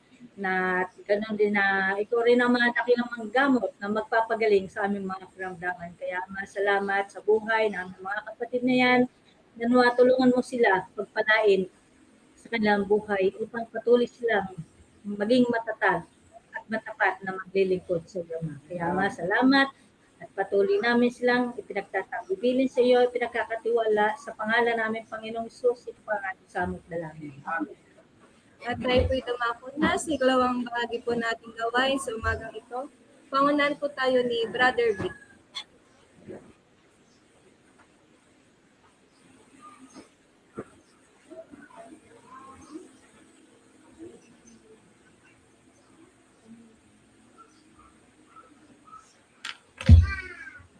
Amen. Salamat sa Panginoon na tayo ngayon ay makadako sa ikalawang bahagi ng gawain. Tayo muna po ay yumuko at magkaroon tayo ng kanya-kanyang sarili ng panalangin.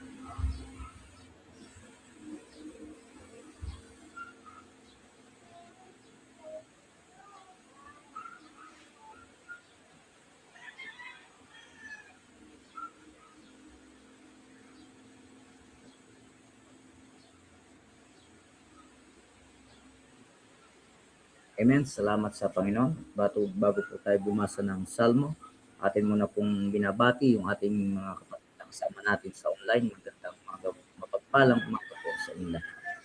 At tayo pong lahat ay tumayo at ating pakinggan ang Salmo na ipinagkaloob ng ating Panginoon sa umagang ito sa awit 1.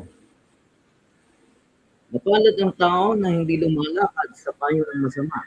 Tumatayo sa daan ng mga makasalanan, hindi nauupuman sa upuan ng mga manliliba.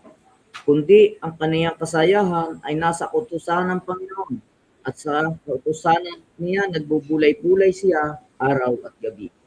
At siya ay magiging parang punong kahoy na itinanim sa siping ng mga agos ng tubig na nagbubunga sa kaniyang kapanahunan. Ang kaniyang kahon na may hindi malalanta at ang anumang kaniyang gawin ay giginhawa. Ang masama ay hindi gayo, kundi parang ipa na itinataboy ng hangin. Kaya ang masama ay hindi tatayo sa paghapon, ni ang mga makasalanan man sa kapisanan ng mga matuwid. Sapagkat nalalaman ng Panginoon ang lakad ng mga matuwid, ngunit ang lakad ng masama ay mapapahama. Amen. Purihin ang Panginoon. At tayo po ay mawit. Awitin natin itong banal, banal, banal.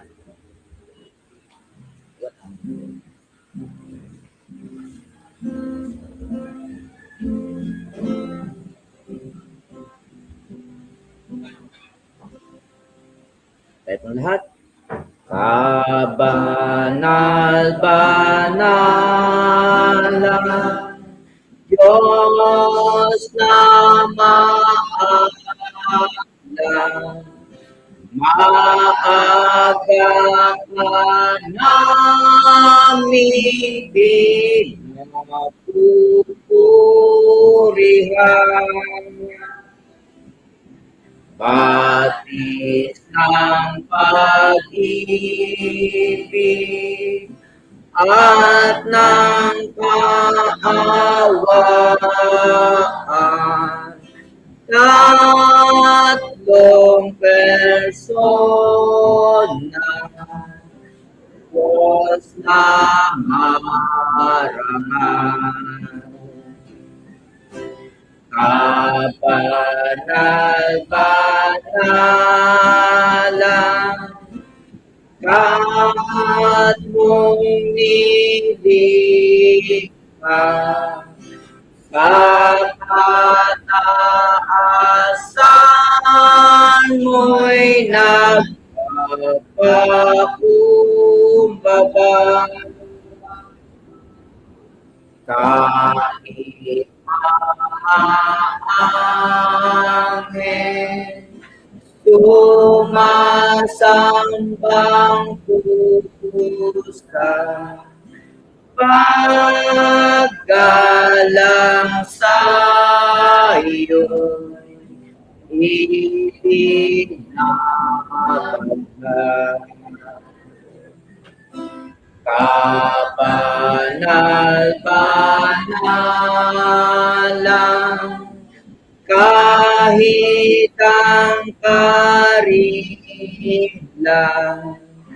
o ang kasalan ay di makahadlang sa aming pagkaalam ng iyong kaganapan sa pag-ibig mo, kapangyarihan. Kabanal-banalang makapangyarihan, pinapupurihan ka ng iyong nilalang. Lupa, langit, dagat, at nananahan.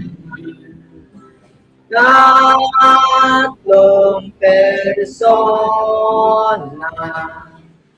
Diyos na Amen. Tayo po ay manalangin. Panalangin po ay pangunahan ng ating kapatid na si Brother Larry.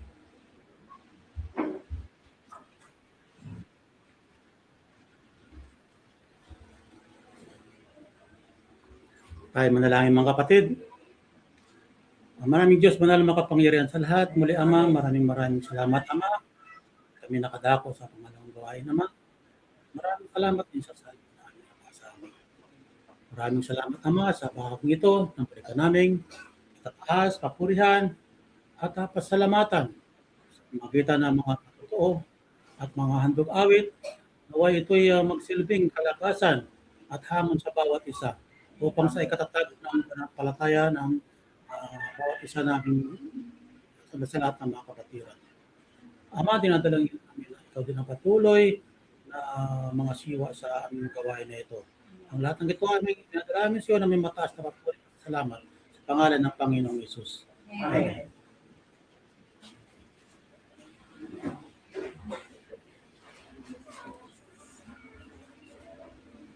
Amen. Salamat sa Panginoon. Bago ko tawagin yung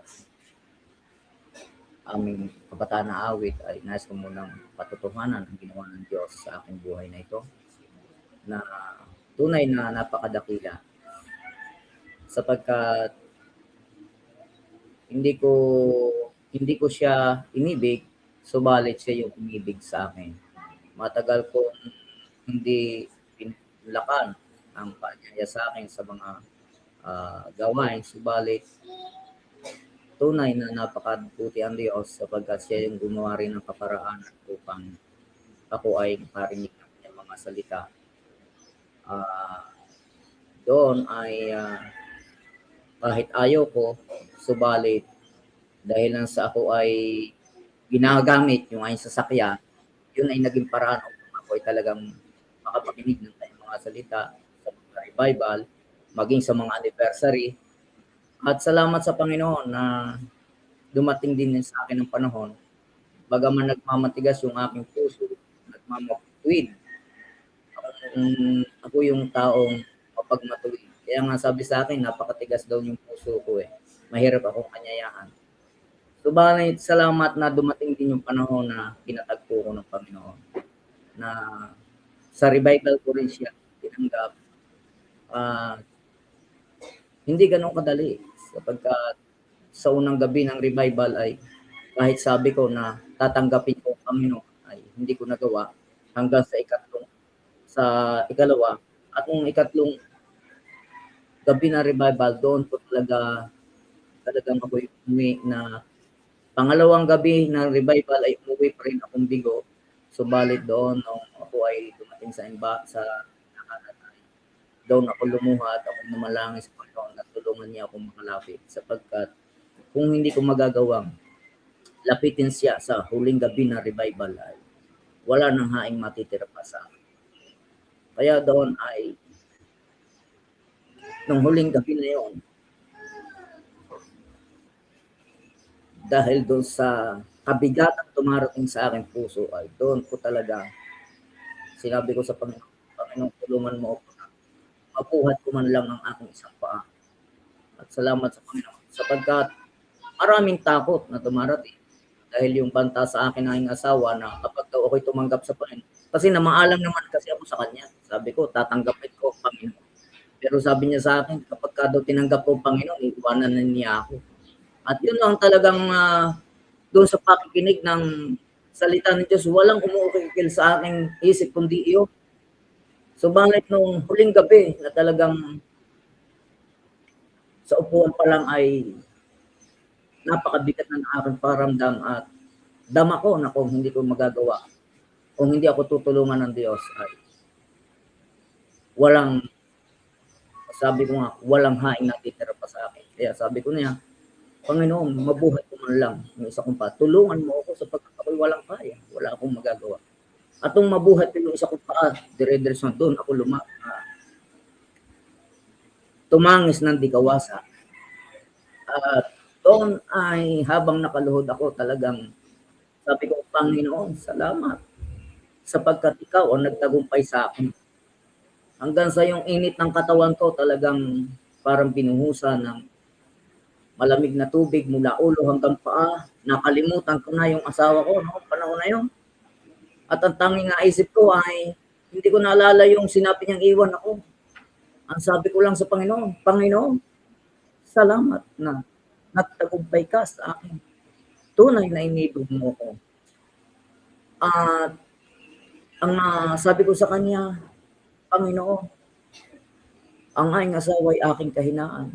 Subalit, gawin mo siyang aking kalakasan. At doon ko naramdaman na yung ginhawa na nung ako'y nakaluhod, naramdam parang ang pakiramdam ko, okay lang. Kung iwanan ako ng aking asawa, hindi ko iniisip na iiwan niya ako nung panahon na yon. Kundi ang naisip ko ay pasalamatan ng Diyos sapagkat siya'y nagtagumpay sa akin. At sabi ko sa kanya, bago ako tumawag, Panginoon, sa iyo ko ipinagkakatiwala ang aking asawa. Kung ano man ang kalooban mo, siyang mangyayari. At nung ako'y tumayo, doon ko naramdaman yung tunay na kaginhawahan. Ginhawa na napakagaan. Na yun ang sinabi ko na ang tunay na tagumpay ng isang tao ay hindi sa mga bagay na material o anumang bagay, kundi yung maramdaman mo na kontento ka sa iyong buhay. At yan ay dahilan sa Diyos na nagbigay sa akin tunay na katagumpayan upang siya ay aking maging tunay na Diyos, tunay na Panginoon na aking masampalatayanan sa aking buhay at tunay na Diyos na nagbago ng aking buhay. Kaya salamat sa Panginoon na hindi ko man inaring inabot. Subalit, yun ang isang kagalakan na hindi ko makakalimutan sa aking buhay nung ako ay maligtas mula sa kasalanan. Kaya salamat hanggang sa ngayon, ako ay nagpapatuloy at salamat doon sa tunay na ginawa ng aking Diyos, pinatutuhanan ng Diyos sa aking buhay na kaya niyang gawin. Sapagkat nung dumating yung panahon ng pagkakataon ng aking asawa na siyang pumipigil sa akin, siyang umuusig sa akin, nung dumating ang panahon ng magka-revival ay hindi ko inisip na siya'y tatanggap sa Panginoon sapagkat hindi ko siya inanyayahan doon sa revival dahil alam ko kung ayaw niya, subalit salamat sa Panginoon. Kaya na-realize ko na napakabuti ang Diyos. Kasi pagkatapos nung ako'y tumanggap, nagkaroon kami ng pag-aaral sa aming tahanan. Na bagaman ayaw na yung asawa ay naririnig na din yung aming pag-aaral. Sina mag-asawa na brother Angelo, mag-asawa ng Kuya Luis, Brother Luis, at ako. Bali kami 6 doon na nag-aaral ng doktrina at personal evangelism. Doon nagpatuloy. Kaya nung dumating yung pagkakataon muli ng revival, salamat sa Panginoon. Nung tumanggap yung aking asawa, doon muli akong lumuha at sabi ko, Panginoon, salamat, napakabuti mo. Tunay na ikaw ang dumirinig ng panalangin. Kaya salamat sa Panginoon na hanggang sa ngayon, kami, mag-anak, ay sama-sama naglilingkod. Yung aking anak, salamat na siya kasama ko rin sa paglilingkod sa ating Panginoon. At wala akong may balik sa kanya, kundi patuloy ko sa papulit na salamatan sa pangalan ng ating Panginoon. Amen.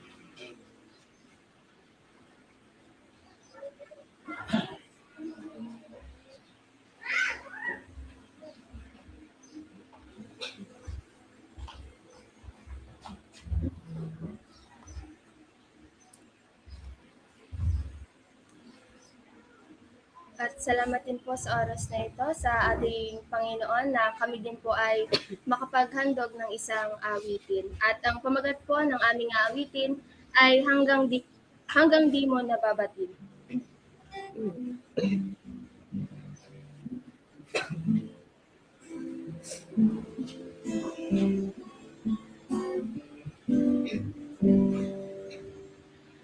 Kung kamtan mo man ang mundo, kanyang yaman.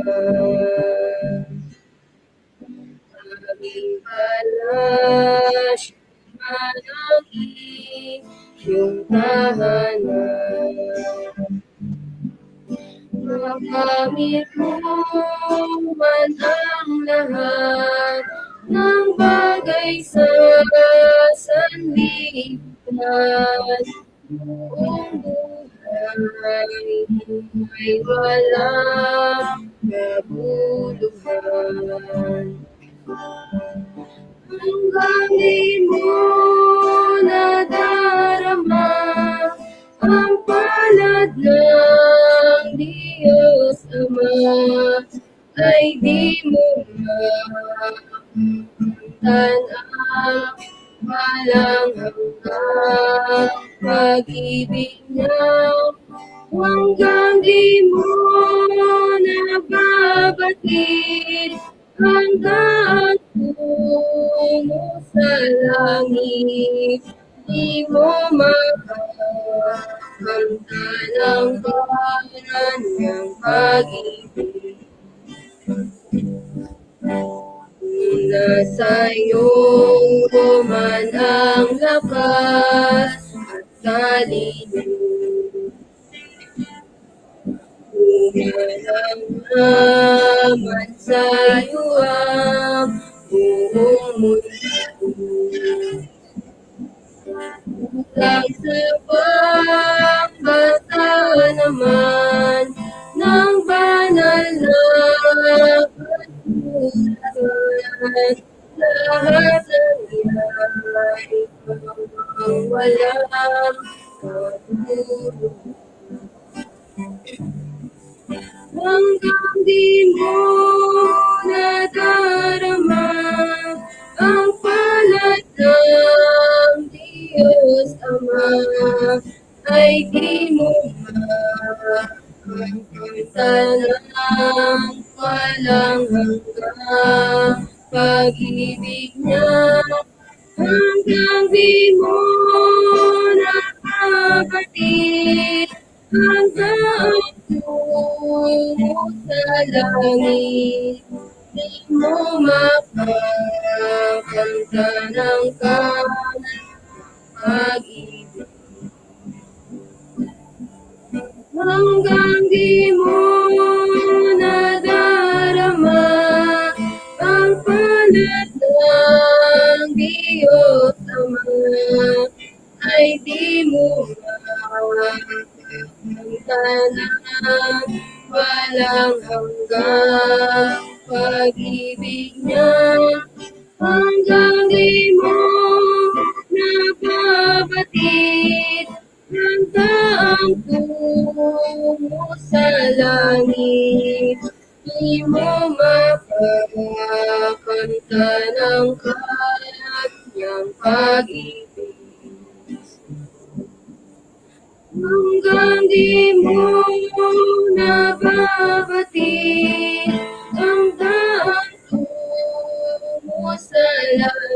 Di mo makamanta ng kanyang pag-ibig. Di mo makamanta ng kanyang pag-ibig.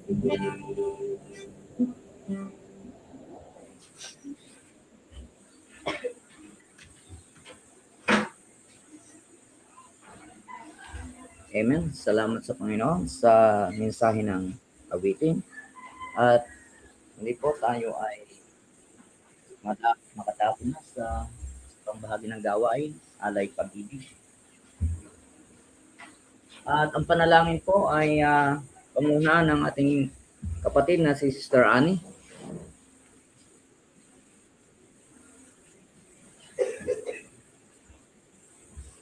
Ama namin Diyos, dakalabanan ng mga Panginoon sa lahat. Salamat Ama muli sa oras nito at nadako kami sa pagbibigay Ama. Salamat Ama sa iyong pagpapala na pati pinakakalog sa bawat sa. Nawa matulungan na kami sa magbigay ng katunungan. Pangunahan kami sa paggamit na salapit sa kaloob ng bawat siya. Magatis lamang sa na alam sa iyong kalooban para sa iyong mga gawain. Kaya salamat, patuloy na pagpalain ang bawat siya na sayang nagbibigay para sa iyo, Ama. Kaya salamat sa pangalan namin Panginoon Jesus, Panginoon. Amen.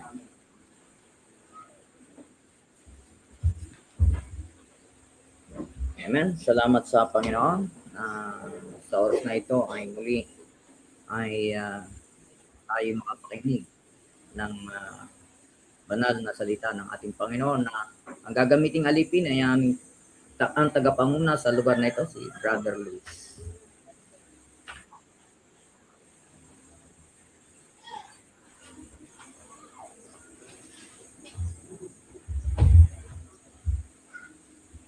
Amen. Magandang umaga po sa atin lahat, mga kapatid. Ating mga kapatid na nasa online. Magandang umaga po sa inyo. Kumusta na po kayo? Salamat po sa Panginoon na muli ay makabahagi sa kanyang banal na gawain. Salamat po sa Panginoon na meron tayong online broadcast. Meron tayong mga prayer meeting simula Lunes ng gabi alas 8. Sunod ay Tagalog preaching. Sunod ay Cebuano and English preaching Miyerkules. Salamat din sa Panginoon na Huwebes ay ang Ilocano. At sa araw ng Friday ay gawain ng mga kabataan. Salamat sa Panginoon na kumpleto na yung gawain sa online. At salamat sa Panginoon, merong iglesia ng Diyos. Ako po'y nagpapasalamat sa Diyos na merong ginamit ang Panginoon na kaluluwa para ako rin ay bahagihan ng salita ng Diyos. Bagaman hindi ko dito sa Pilipinas natagpuan ang purong katotohanan, pero salamat sa Diyos. Sabi ko nga po, salamat na may sabi. At purihin po ang Panginoon sa ating mga kapatid na kasama natin na kahit nasa mga malayong bansa ay sa pamamagitan ng online broadcast, sila rin ay nakakasubaybay sa mga gawain ng ating Panginoon. Ang website po ay The Church of God in the Philippines. Kaya salamat po sa Panginoon na tayo ay makadako na sa ating pong pag-aaral ng salita ng Diyos. Bagaman hindi po karapat-dapat, pero salamat sa biyaya ng Diyos na umabot din sa akin, umabot din dito sa aming lugar. Salamat po na kami ng mga taga-Batangas sa makabahagi sa banal na gawain na ito. At ang ating pong pag-aaralan ay ating matatagpuan dito sa Isaias 5 verse 7. Tayo po tumayo mga kapatid. At po sa ating mga nasa online na mga kapatid, kung kayo po may hawak na Biblia, Tunga po natin sa Isaiah 5 verse 7. Sabi po dito, sapagkat ang ubasan ng Panginoon ng mga hukbo ay ang sambahayan ng Israel. At ang mga tao sa Huda ay ang kanyang maligayang pananim. At siya ay naghihintay ng kahatulan. Ngunit narito, kapighatian ng katiran, ngunit narito, daing. Amen. Purihin ang ating Panginoon. Tayo ay mananalangin. Ama po namin banal, Diyos na makapangyarihan sa lahat. Sa oras na ito, muli ay pinupuri ka namin, pinasasalamatan sa dakilang gawain na ito. Salamat po sa iyong pagliligtas. Salamat po sa iyong pangunguna. Salamat po sa iyong mga salita na nabasa na siyang pagbabataya na aming mapapag-aralan sa umaga nito. Dalangin po namin, dalangin ko po Ama, ang Banal na Espiritu ang siya mga siwa sa serbisyong ito upang ikaw ay siya maitaas at maipahayag ang iyong mga aral ayon sa iyong kalooban. Tulungan niyo po ang iyong mga ito na gagamitin na pagkalooban siya na makalangit na kapatagan na yung mga salita sa tunong ng Banal na Espiritu upang maipahayag ito na may kapangyarihan, makatotohanan at maging hamon sa bawat isa sa amin, lalo higit sa mga kapatid namin. At nawa po Panginoon ay ito lamang ang siya namin pinagtitiwalaan, sinasampalatayanan na patuloy nagagawa sa iyong banal na iglesia. Sa pangalan ng Panginoong Hesus, ito po Ama, mamisang kailangan. Ang ating pong pag-aaralan, mga kapatid, ang tunay na ubasan ng Panginoon. Ang tunay na ubasan ng Panginoon ay walang iba, kundi ang kanyang banal na iglesia. Ang iglesia ng Diyos. Masabi ko nga po, salamat po sa Panginoon. Lagi kong nababanggit. Salamat sa Panginoon na mayroong ginamit ang ating Diyos. Mayroong tinawag na maipahayag ang purong katotohanan dito sa ating bansa. Salamat na mayroong banal na salita ng Panginoon na iniwan sa atin, ang Biblia. Dito napapaloob ang tungkol sa tunay na ubasan ng Panginoon sa tunay na iglesia ng Diyos. At sa binasa po natin, sapagkat ang ubasan ng Panginoon ng mga hukbo ay ang sambahayan ng Israel. Alam po natin kung sino yung tinawag na pinangalang Israel. At ang kahulugan po ng pangalang Israel ay prinsipe ng Diyos. Matatagpuan po yan sa Genesis 30-28. Kaya makita po natin, salamat sa Panginoon na yung pangalang Israel ay ito ay pinangalan kay Jacob. Na si Jacob ang apo ni Abraham na pinangakuan ng ating Panginoon sa kanyang binhi pagpapalain ang kanyang bayan. At si Jacob ay ama ni Juda. Ang angkan ni Israel ay napunta sa Ehipto sa pamamagitan ni Jose na anak ni Jacob. At sila ay inalipin nung una, ang pabor ng Paraon ay nakuha ni Jose. Kaya siya naging tagapamahala sa lupain ng Ehipto hanggang sa namatay yung paraon na nakakakilala kay Jose na naging gobernador sa buong Ehipto. At sa katagalan,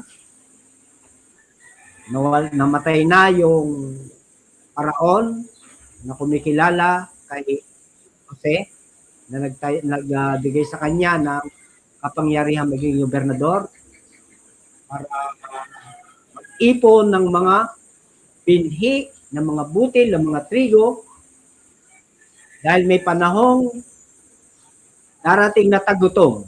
Pero bago yung panahon ng tagutom, ay panahon muna ng kasaganaan.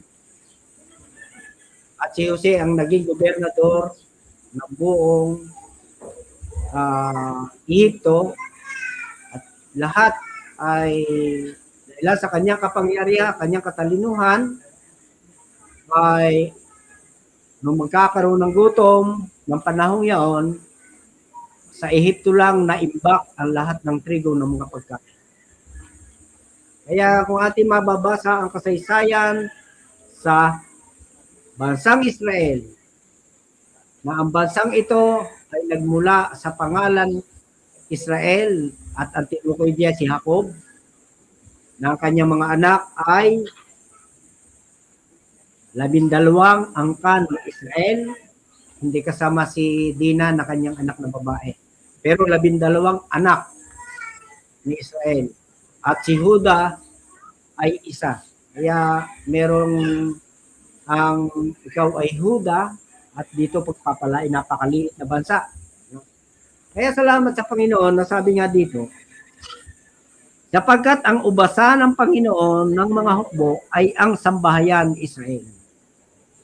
At ang mga Huda, ang mga tao sa Huda ay ang kanyang maligayang pananim.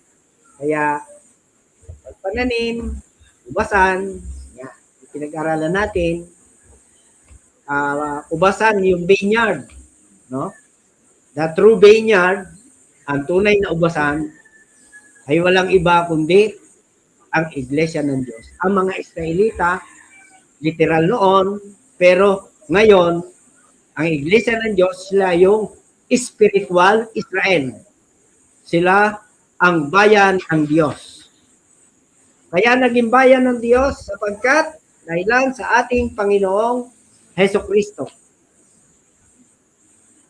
Na sabi, ang Iglesia ng Diyos ay natayo sa pamamagitan ng kaligtasan mula sa kasalanan. Kaya sabi ng ating Panginoon sa Mateo 16:18, sabi diyan, at ikaw ay Pedro at sa ibabaw ng batong ito, ay itatayo ko ang aking iglesia.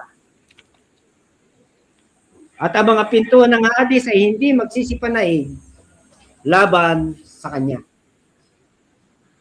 Ang iglesia ng Panginoon na binili ng kanyang sariling dugo, sabi sa Gawa 20:28, binili ng kanyang sariling dugo.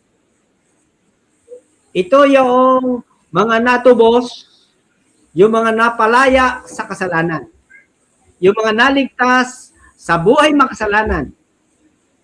Kaya salamat sa Panginoon dahilan merong tunay na ubasan ang ating Panginoon. Kaya sabi niya, siya yung magsasaka. Siya yung naglilinis, nagpapalago. Siya yung puno at ang ating Diyos ang magsasaka. Ang nais, sabi dito sa ating binasa kanina, siya'y naliligayahan, sabi doon. Maligayang pananim. At ang mga tao sa Huda ay ang maligayang pananim. Yung mga naroroon sa ubasan. Yung mga pananim na malulusog, matataba, nagbubunga, na hitik, ang Huda, ang bayan ng Diyos. ang mga tunay na naligtas mula sa kasalanan.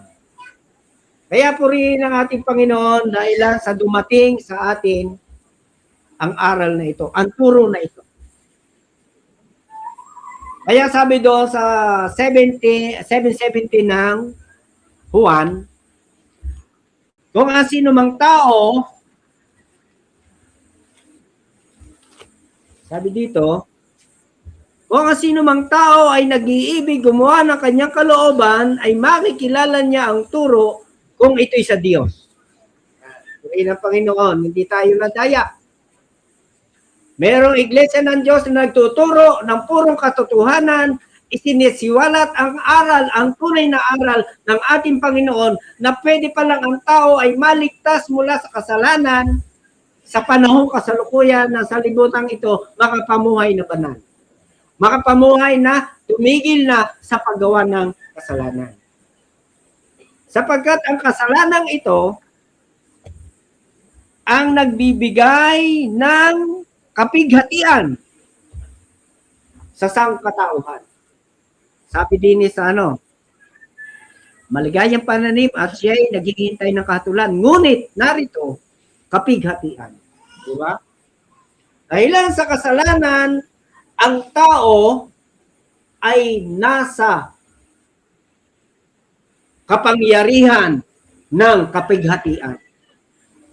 Makita natin, kung imumulat natin ang ating mga mata sa ating paligid, kahit na may reliyon ng isang tao, pero kung naroon pa rin ang kasalanan, kapighatian ang kanyang dinarana sa buhay. Tingnan natin yung mayayaman. Ang isip nila laging maging mayaman at iniinteres niya yung kayamanan ng buong sanlibutan. Pero kumusta ang kaluluwa?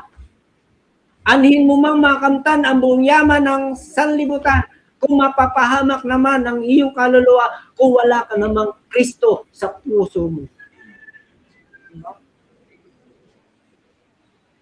Kaya dahilan sa kayamanan ng sanlibutan, dahilan sa kasalanan, nabaon sa kapighatian ang tao. Tingnan natin. Tingnan natin yung ating buhay dati nung tayo nasa kasalanan pa. Di ba puro kapighatian? Sa pagtatrabaho mo, wala ka nang ginawa kundi puro trabaho. May overtime na, may part-time pa, may sideline pa. Pero wala pa rin. Ang araw ng linggo ay ginagawang natural na araw. Kasi mas malaki ang sweldo. Diba? Wala nang panahon sa Panginoon. Kaya kapighatian, kalungkutan ang dinaranas. Kaya sabi doon, kung anong iyong itinanim, ay siya mong aanihin. Ay umani tayo ng umani na maraming pera, ay pera naman ay ilagalagay sa butas na bulsa. Wala din. Walang panahon para sa Panginoon. Di ba? Pero salamat sa Panginoon. Alam niyo, ang Panginoon, nung siya ay maglalang sa libutang ito, nagpahinga siya na 7 araw. Kanyang pinagpala at binanal. At tayo rin, sabi niya.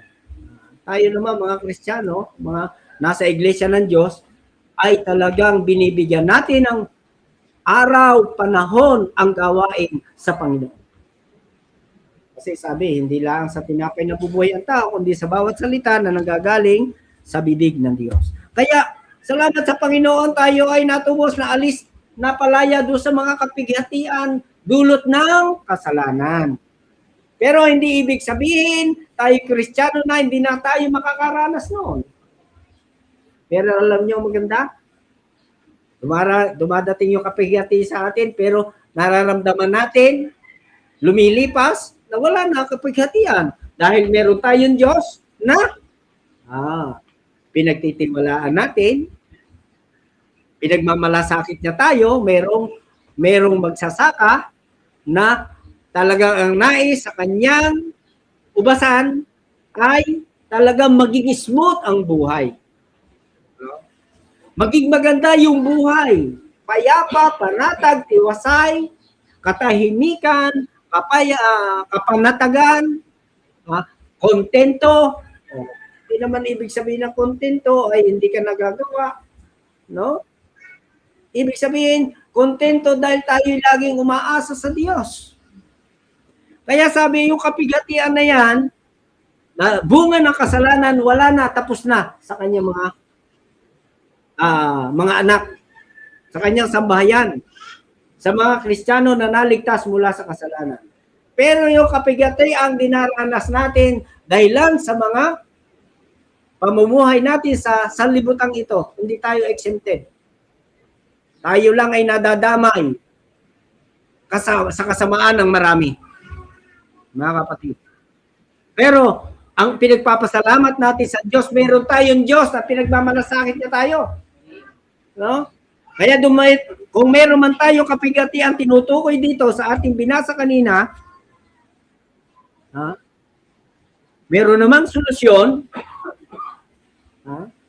yung katwiran, daan ng katwiran. Kanino ito maibibigay? Sa mga tunay na bayan ng Diyos, sa mga tunay na nabili na kanyang sariling dugo, sa mga naligtas mula sa kasalanan, sa mga napalaya sa kasalanan. Walang iba kundi yung kanyang iglesia na binili ng kanyang sariling dugo. Kaya sa kanyang iglesia, yung lahat ng naliligtas ay dinaragdag ng Panginoon sa kanyang iglesia. Sabi sa Gawa 2:47, na nagpupuri sa Diyos at nagtatamo ng paglingap ng bumbayan at idinaragdag sa kanya ng Panginoon araw-araw yaong liligtas. Kaya pasimula makikinig, no? Sabi doon, Roma 10:17, kaya nga ang paniniwala nanggagaling sa pakikinig at ang pakikinig ay sa salita ni Kristo. At dito sa salita ng ating Panginoon, ito yung salita na nagkatawang tao na walang iba kundi si Kristo mismo. Kaya siya yung puno o siya yung sanga. Siya yung puno ng ubas. Siya yung tunay na puno ng ubas. Na sa kanya magbubunga ang marami ang mga naligtas mula sa kasalanan. Sa kanya magmumula yung pananampalataya. No? Sabi din kaya nga ang paniniwala ay nanggagaling sa pakikinig at ang pakikinig ay sa salita ni Kristo. Sabi sa 16, datapwat hindi silang lahat ay nakinig ng masayang balita. Yan. Sapagkat sinasabi ni Isaias, Panginoon, sino ang maniniwala sa aming balita? Tunay, hindi basta tayo pinapaniwalaan, yung mga nangangaral, hindi basta dapat pinapaniwalaan. Kasi maraming nangangaral. Ngayon, sabi din paano silang magsisipangaral kung hindi sila sinugo? Gaya ng nasusulat, anong pagkaganda ng mga paan niyaong nagdadala ng masayang balita ng mga bagay na mabuti. Masayang balita na nagdadala ng masayang balita ng bagay na mabuti. Walang iba ito kundi yung ebanghelyo ng Panginoon.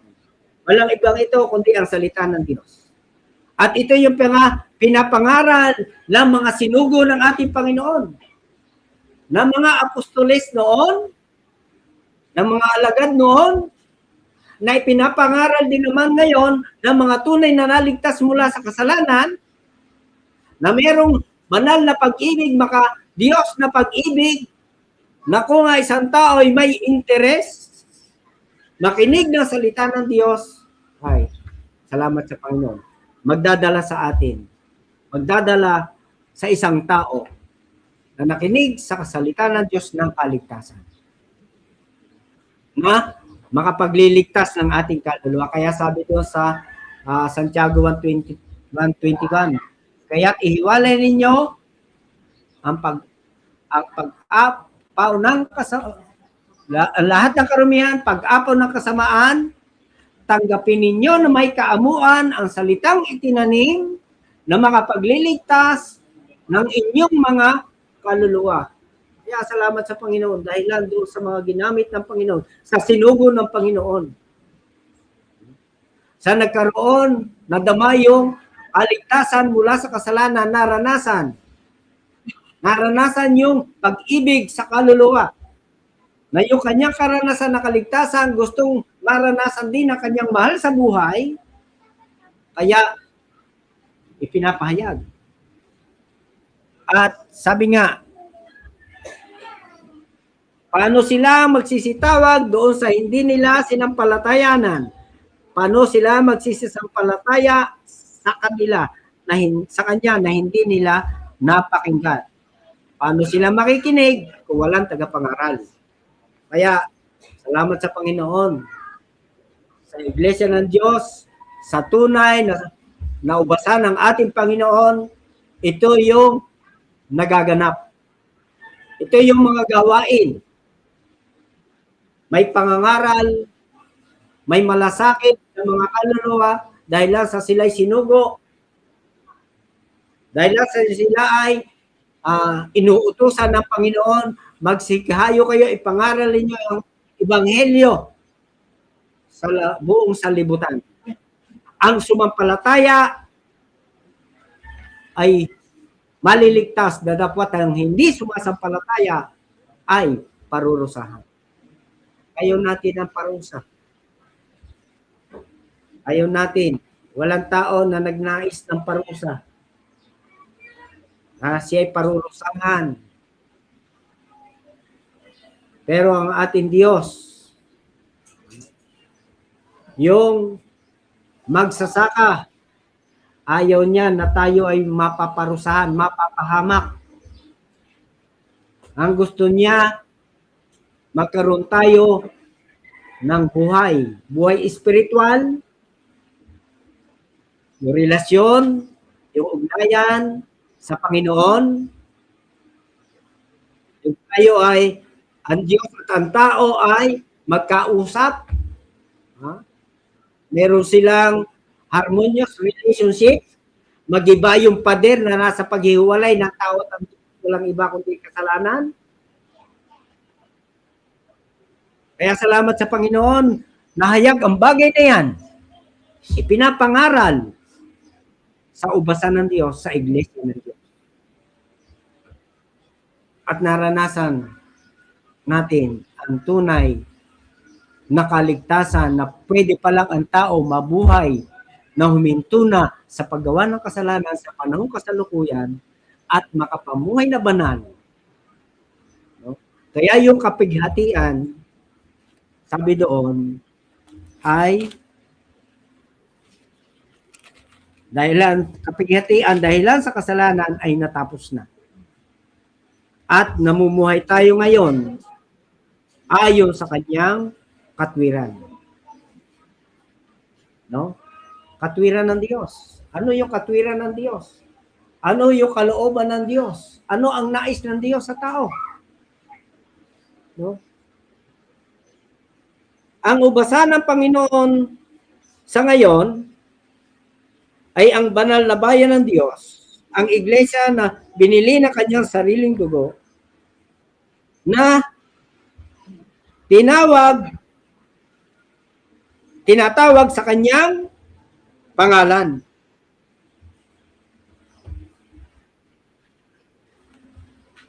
Sabi din sa Unang Korinto 1:2,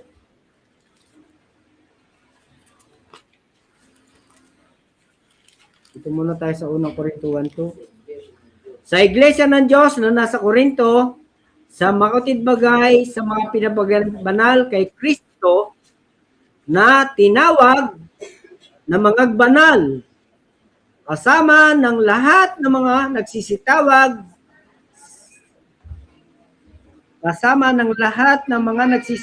sa bawat dako sa pangalan ng ating Panginoong Hesukristo na kanila at ating Panginoon. No? Tinawag sa pangalan ng ating Panginoon. Tinawag ng mga banal. No? Tinawag mula sa kadiliman tungo sa kagilagilalas na kaliwanagan. Tinawag sa makasalanang buhay, tinawag sa samang buhay, sa magulong buhay, sa madilim na pamumuhay, tungo sa maliwanag o mabuting pamumuhay, o buhay na hindi huminto na sa paggawa ng kasalanan, o buhay na kagilagilalas, kamangha-mangha. At masusumpungan lang natin, sabi do sa awit kanina, kung nakilala natin ang palad ng Panginoon, makikilala natin siya. No?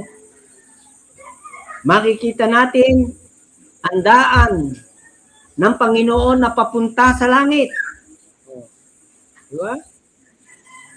At ang daan na yan ay yung daan ng kaliwanagan o daan ng kabanalan. Sabi nga dito sa 1 Peter 2:9, ito yung bayan ng Diyos. Sabi dito, datapat kayo'y isang lahing hirang, makasaserdote, bansang banal, bayang pag-aaring sarili ng Diyos, upang inyong ipahayag ang karangalan niyaong sa inyo, tumawag sa inyo, mula sa kadiliman hanggang sa kagilagilalas na kaliwanagan. Oh, ayan. Kagilagilalas na kaliwanagan. Himala. Oh. Diba? Sabi yung ay napakahimala na magbabago pa ang tao niya sa kanyang kasamaan. O sakal na napakasama. Pero, tinawag ng Panginoon. Halimbawa, katulad ni Pablo. Si Apostol Pablo,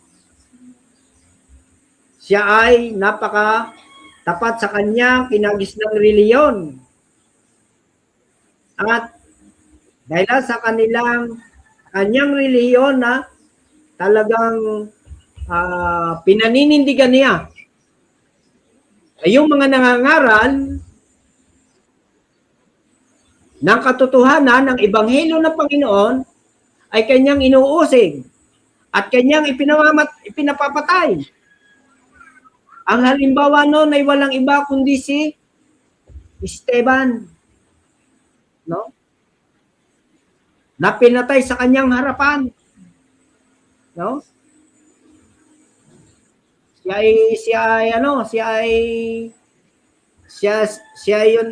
noon ay sundalo siya eh. Mataas ang kanyang patungkulan.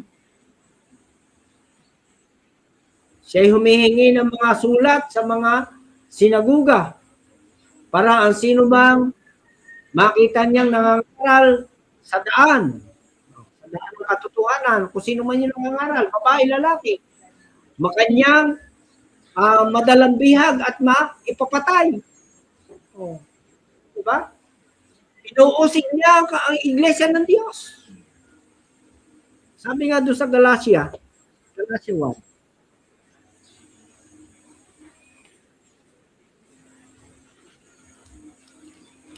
Sabi dito, Galatia 1,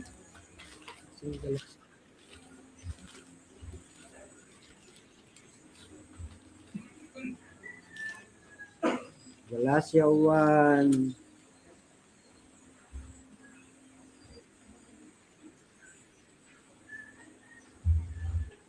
sabi din, umpisa ko sa 11.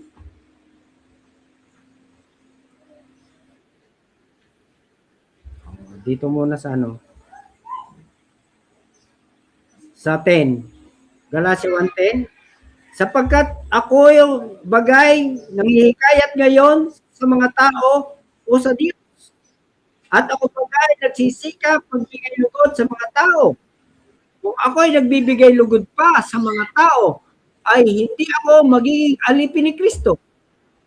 Sapagkat aking ipinatatasta sa inyo mga kapatid tungkol sa ebanghelyo na aking ipinangaral, ito'y hindi ayon sa tao. Sapagkat hindi ko tinanggap ito sa tao, ni itinuro man sa akin, kundi aking tinanggap sa pamagitan ng pahayag ni Hesukristo.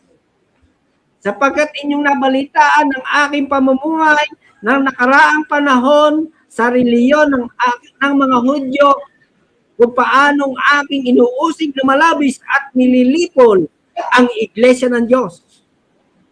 At ako'y nangunguna sa reliyon ng mga Hudyo nang higit kaysa marami sa aking mga kasinggulan, sa aking mga kababayan, palibhasa'y totoong masikap ako sa salit-salig sabi ng aking mga magulang.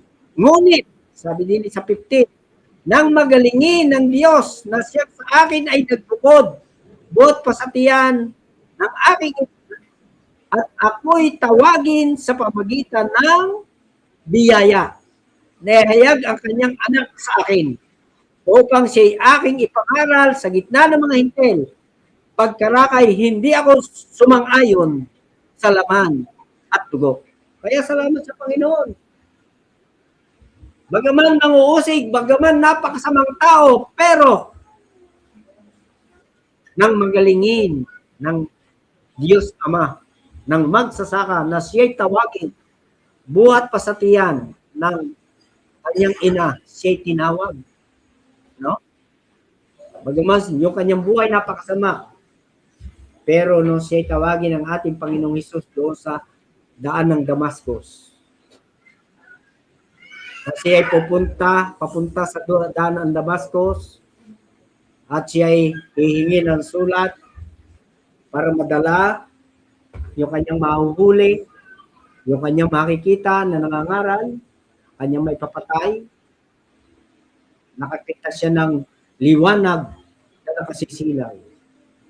Sino ka baga, Panginoon? Ako'y si Jesus na iyong pinag-uusig. Kaya ang Panginoong Jesucristo mismo ang tumawag sa kanya. Kaya ang iglesia ng Panginoon na binili ng kanyang sariling dugo ay kanyang sariling pag-aari. Sapagkat dugo ng Panginoon ang puhunan. Kaya siya yung ubasan, tunay na ubasan ng ating Panginoon. Kung paano yung mga Israelita noon ay napalaya sa lupain ng Ehipto, sa pagkaalipin sa lupain ng Ehipto, ginamit si Moses para sila ay dalhin doon sa ilang patungo sa lupang pangako. Sila ay nailabas, tumawid sila sa dagat na pula, nahawi ang dagat nang sila ay tumawid doon. Ang mga salamat sa Panginoon. Sa ating panahon ngayon, ang ating Panginoong Jesucristo ginamit sa kanyang iglesia. Hindi natin alam kung gaano katagal ang panahon ang bagay na yun. Pero ito'y anino ng mga hiyula noon. Kaya sabi din nang tawagin tayo ang isang tao dahil sa kanyang iglesia, naranasan niya yung matuwid na pamumuhay. Kaya sabi doon sa Tito 2:12, sapagkat napakita ang biyaya ng Diyos na may dalang kaligtasan sa lahat ng mga tao na nagtuturo sa atin pagtangkin natin sa kalikuan at sa kahalayan ng sanlibutan, marapat mabuhay tayo, may pagpipigil, matuwid at banal sa panahong kasalukuyan ng sanlibutan ito. Kaya salamat sa Panginoon. Merong iglesia ng Diyos. Merong sambahayan ng Diyos. Merong ubasan ng ating Panginoon. Kaya, ang nais ng magsasaka, yung ubasan ng Panginoon na yan, ay patuloy at patuloy na malinis hanggang sa muli niyang pagbabalik. Malapit na babalik ang ating Panginoon. Ang mga palatandaan ng pagbalik ng Panginoon ay ating nakikita na. Diba sinabi doon sa Mateo 24? Sabi diyan,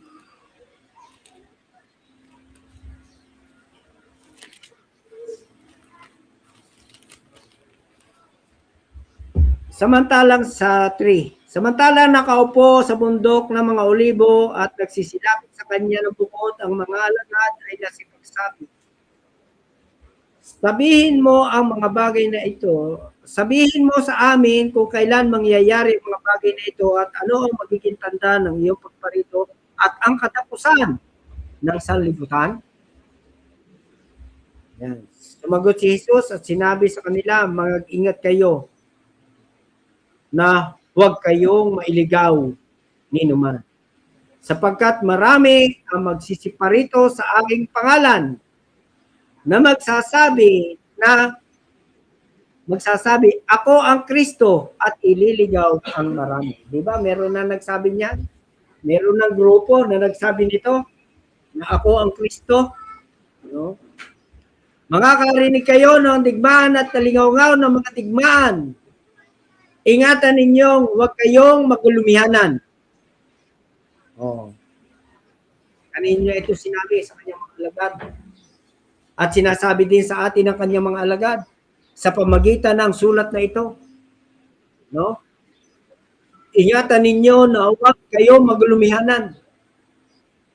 Manatili tayo sa Panginoon, manatili tayo nakakabit sa puno ng ubas. Manatili tayo sa kanyang ubasan.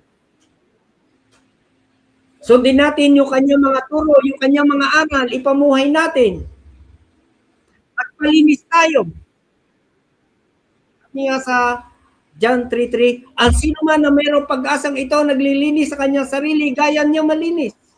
Tayo ay may pag-asa na, mga kapatid, tayo na mga nasa ubasan ng Panginoon, ay nandoon yung halos ay 100% na pag-asa.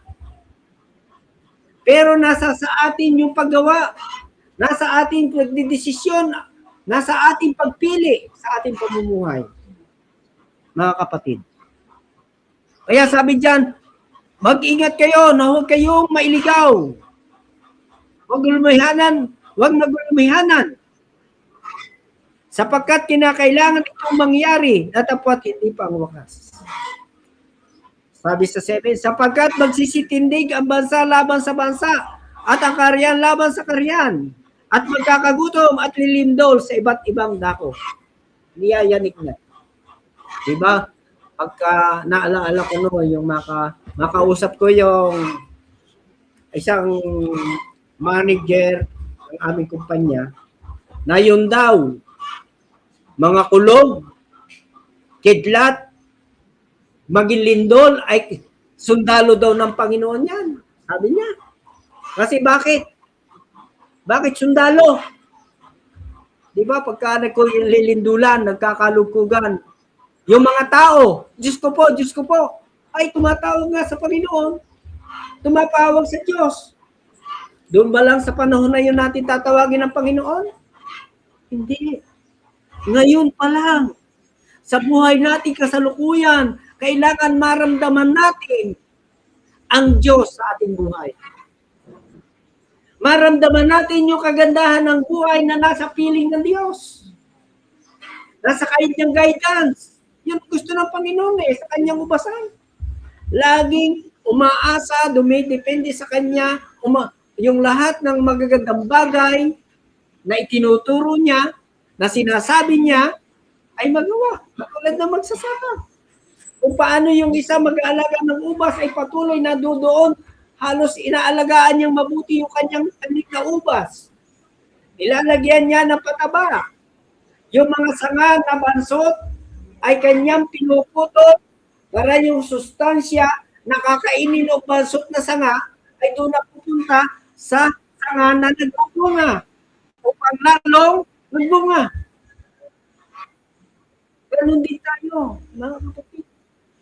Ganun din tayo sa ubasan ng Panginoon. Ganun din tayo sa iglesia ng Panginoon.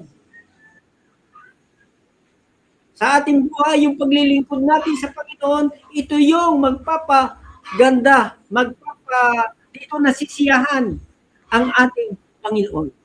Diba? Sabi, nasisiyahan ang magsasaka sa Huda, sa mga tao ng Huda. O, nasisiyahan ang Panginoon sa mga mananampalataya. Kahit sila'y magkakalayo, mula doon sa dulo hanggang sa kabilang dulo, pagka nagkasama-sama. Kahit nun lang nagkilala, nagkita-kita, pero dama mo yung harmonious relationship. Mga kapatid, pag nararating natin yung ating mga kapatid sa ibang banda ko, nakikita natin. Kaya, sabi nga, tayo, sabi din malapit na ang pagdating ng Panginoon. At tayo, mga nasa ubasan ng Panginoon, ay inaasahan niya, sabi doon, tayo ay manatili doon. Manatili tayo na pagkakapit sa kanyang puno upang manatili tayo upang tumagal tayo upang sa pagdating ng mga kapighatiang ito na dulot na nangyayari sa mundong ito, makatatagal tayo. Mananatili tayo nakakapit sa puno. Sabi pa din datapat ang lahat ng mga bagay na ito ay siyang pasimula ng kahirapan, mga kapatid. Nagpapasimula na ang kahirapan. Susunod niyan, kagutom. Susunod niyan, kagulo. Dumarating na sa ating kapanahonan sa ngayon. Nakikita natin. Pero kung tayo nananatili na nakakapit sa puno, nasa atin yung malasakit ng magsasaka, yung pangangalaga na magsasaka. Sino? Ang ating Diyos Ama. Nasa sa atin siya. Nakatingin siya sa atin. Kung yun nga mga makasalanan ay kanyang sinisikap na mapabuti, ay tayo pa kaya na kanyang tunay na anak ang hindi niya pagmamalasitan. Kaya sabi pa nga,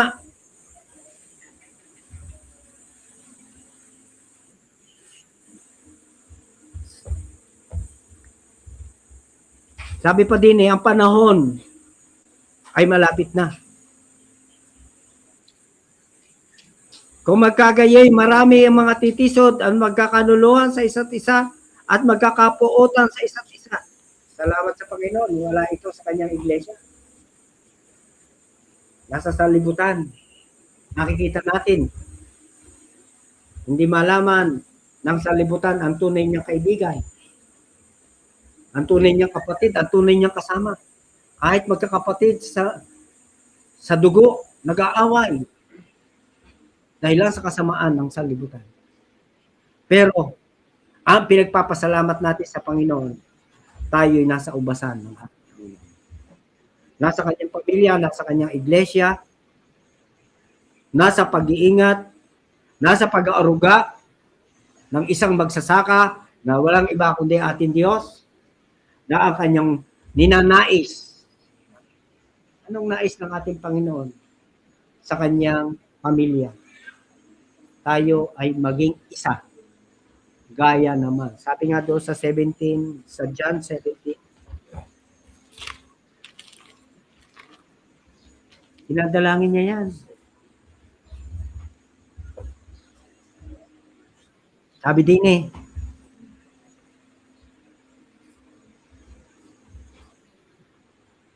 din sa 18 muna tayo. Sa 17.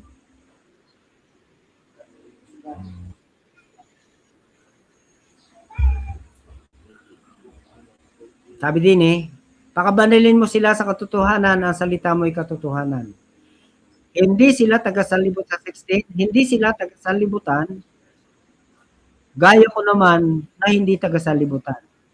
Sa 15, hindi ko idinadalangin, alisin mo sila sa sanlibutan, kundi ingatan mo sila mula sa masama. Yan ang ating Panginoon Diyos. Kaya niya tayong ingatan sa masama. Kaya niya tayong protektahan sa napaka-panganib, napakasamang sanlibutang ito. At ano pa ang sabi? Sa 18, kung paanong ako'y sinugo sa sanlibutan, sila'y gayong ding sinusugo ko sa sanlibutan. Dahil sa kanila'y pinabanal ko ang aking sarili upang sila naman ay magpakabanal sa katotohanan. Hindi lamang sila ang dinadalangin ko, kundi sila rin naman ang nagsisampalataya sa akin sa pamamagitan ng kanilang salita upang sila'y maging isa. Gaya mo, Ama, sa akin at ako'y sa iyo, upang sila nama'y sumaatin, upang ang sanlibutan ay sumampalataya na ako'y sinugo mo. Ayan. Upang ang sanlibutan ay sumampalataya na ako'y sinugo mo. Upang ang sanlibutan ay maniwala sa mga nasa ubasan ng Panginoon, sa mga nasa iglesia ng Diyos, na tunay nga tayo ay bayan ng Diyos. Na tayo ay nagkakaisa. Gaya ng ama sa anak. Gusto niya yung banding. Kaya sabi niya doon, isang bagong utos ang inuutos ko sa iyo, kayo mag-ibigan sa isa't isa. At manatili kayo sa aking pag-ibig. Yan ang ating Panginoon. Yan ang Ama. Yan yung magsasaka. Na yan ang kanyang ninanasa sa kanyang iglesia, sa kanyang bayan, sa kanyang ubasan. Kaya salamat sa Panginoon, meron siyang mga salita. Meron siyang mga aral. Sabi pa din eh, sa 22, at ang kaluwalhatian sa aking ibinigay mo, ay ibinibigay ko sa kanila upang sila'y maging isa. Gaya naman natin na isa. At ako'y sa kanila at ikaw ay sa akin upang sila'y malubos sa pagkakaisa, upang makilala ng sanlibutan na ikaw ang sa akin ay nagsugo at sila'y iyong inibig, gaya ko na inibig mo. Ama, sa 4:24, yaong mga ibinigay mo sa akin ay ibig ko kung saan ako naroroon, sila naman ay dumuong kasama ko upang makita nila ang kaluwalhatian ko na ibinigay mo sa akin sapagkat ako'y iyong inibig bago natatag ang sanlibutan. O Amang Banal, hindi ka nakilala ng sanlibutan, ngunit nakilala kita at nakilala ng mga ito na ikaw ang nagsugo sa akin. Kaya sabi ng ating Panginoon, doon sa 14:20 ng Juan, sa araw na iyo'y makikilala ninyo ako'y nasa inyo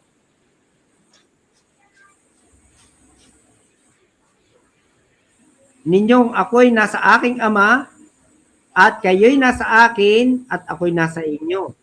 Ang mayroon ng aking mga utos at tinutupad ng mga iyon ay siyang umiibig sa akin at ang umiibig sa akin ay iibigin ng aking Ama at siya'y iibigin ko at ako'y magpapakahayag sa kanya. Sa 23, Sumagot si Jesus at sa kanya sinabi, kung sino man ay umiibig sa akin ay kanyang tutuparin ang aking salita at siya'y iibigin ng aking Ama at siya'y gagawin naming aming tahanan. Kaya ang Espiritu ng Panginoon, ang Espiritu ng Diyos ay mananahan sa atin sapagkat lubos nating ipinagkatiwala ang ating buhay sa Panginoon. At makikita natin ang kagandahan ng buhay na nasa Panginoon.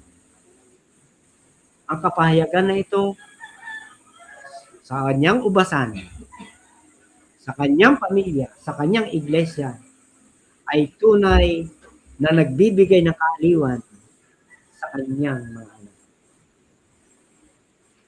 Ano man ang mangyari sa sanlibutan ito, may kapayapaan tayo. Dahil, sabi ito sa ating teksto,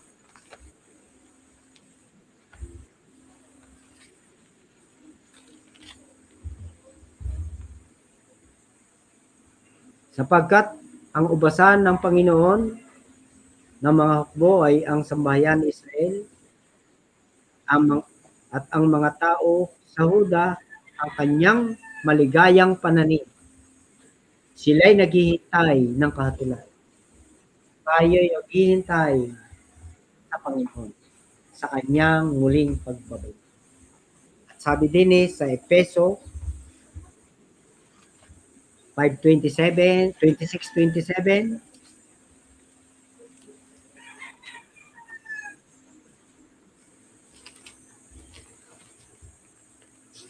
sabi din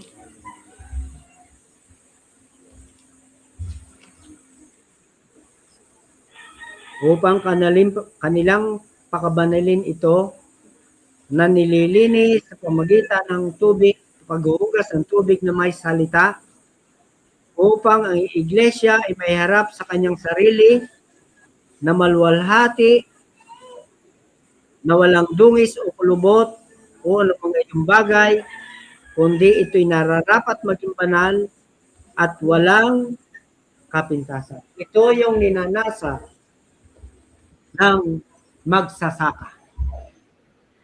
Na kung dumating ang ating Panginoon, maratnan tayo malinis, walang dungis, maluwalhati, walang kalubot,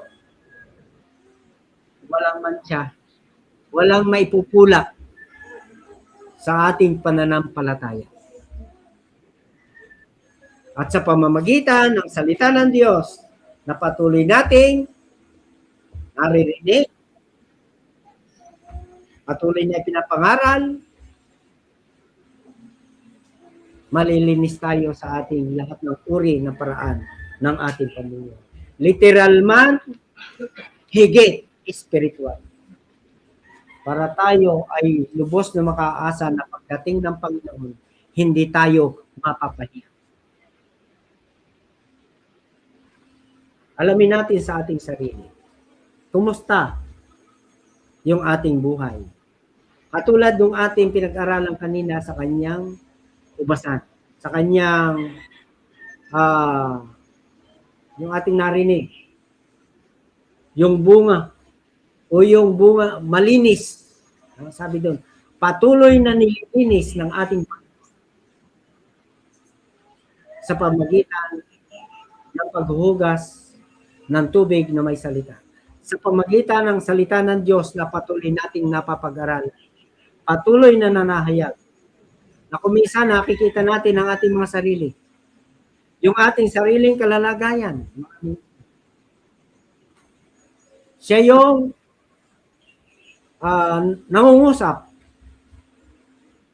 Siya yung patuloy na nagsisiyasat ng ating buhay. No? Yun, napakahalaga yung pagsisiyasat. Sabi, siyasatin natin ang ating sarili kung tayo nasa pananampalataya pa. O kumusta yung ating pagkakatayo sa kanyang iglesia? Tayo ba'y pahapay-hapay? Tayo ba'y lubos na nagtitiwala? Tayo ba'y nalubos na ng kanyang mga salita?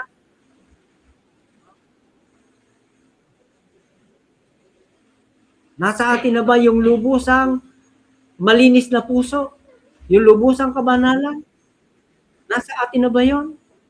Wala na bang maipupula sa atin? Wala na bang nakikita sa atin yung mga nakapaligid sa atin na ginagawa natin kasalanan? Ay, ba yung ginagawang kasalanan? Pag ginagawang kasalanan, yan ay wala pa tayo sa iglesia ng Panginoon. Hindi pa tayo kabilang sa iglesia ng Diyos. Pero kung tayo yung ugat ng kasalanan ay naririyan, yung mga hindi magagandang ugali, yung kasakiman, yung pagdaraya, yung maruming puso, kung nasa atin pa yan, palinis natin sa Panginoon. Upang tayo ay manatili sa kanyang ubasan. Kaya salamat sa Panginoon. Sabi nga doon sa awit 139 verse 23-24, siyasatin mo, O Diyos, alamin mo ang aking puso, tingnan mo kung may anumang karumihan sa akin at pagbayan mo ako sa landas ng katwiran. Kaya salamat sa Panginoon sa kanyang mga salita. Tayo naniniwala na ang ubasan ng Panginoon, ang tunay na ubasan ng Panginoon ay walang iba kundi ang iglesia ng Panginoon, ang iglesia ng Diyos, ang sambahayan ng Diyos. Kaya salamat sa Panginoon. Yan ang mensahe ng ating Panginoon. Tayo tumayo, tayo mananalangin. Siyasatin natin ang ating mga sarili. Kung nakita natin ang ating mga sarili, meron tayong pangangailangan sa Kanya, lapitan natin ang ating Panginoon. At hingin natin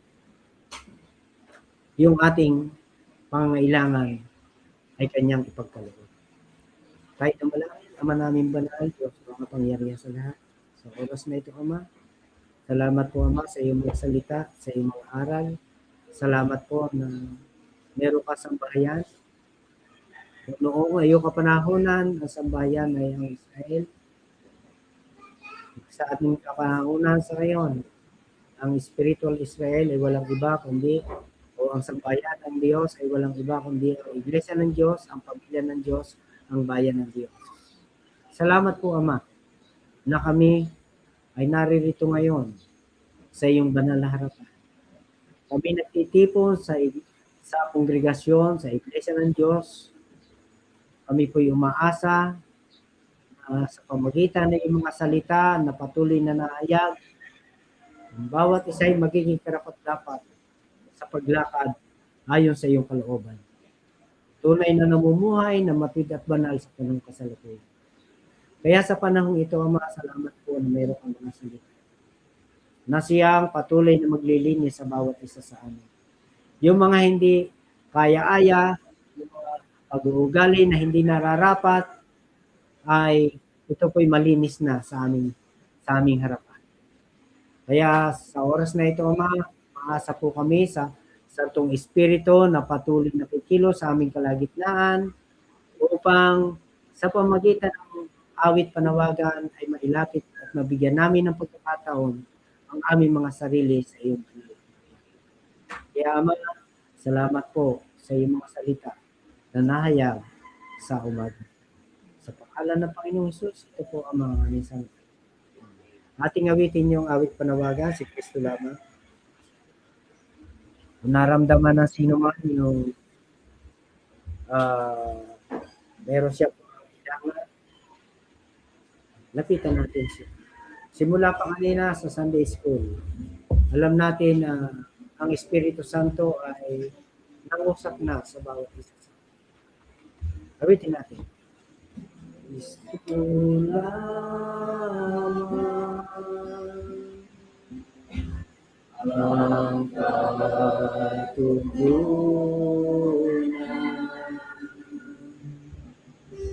Sa kami na mahal, mga Kristo, tayo lamang ang nakaalam at ang Diyos ang ating pinag. Yung mga nakaraang araw, alam ng Diyos. Alam mo yung buhay natin. Kaya kung meron tayong nakita na pangangailangan sa ating buhay, Huwag tayo mag-atubili na lapitan siya. Kung narinig natin ang kanyang tinig, huwag nating papagmatigasin ang ating puso. Lumapit tayo sa kanya. Siya lamang. Is the answer. Siya sa atin natin ang ating. Bago tayo gaganap ng banal na ordinansa ng Panginoon, puputol-putol at tinapay, siya sa atin natin ang ating sarili. Tayo ay karapat-dapat makibahagi sa banal na ordinansa ng ating Panginoon.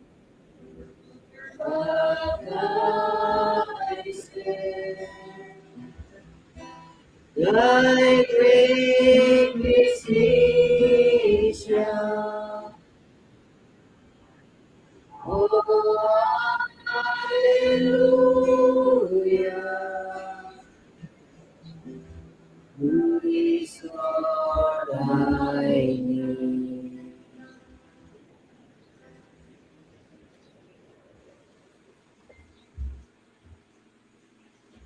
Tayo'y manalangin.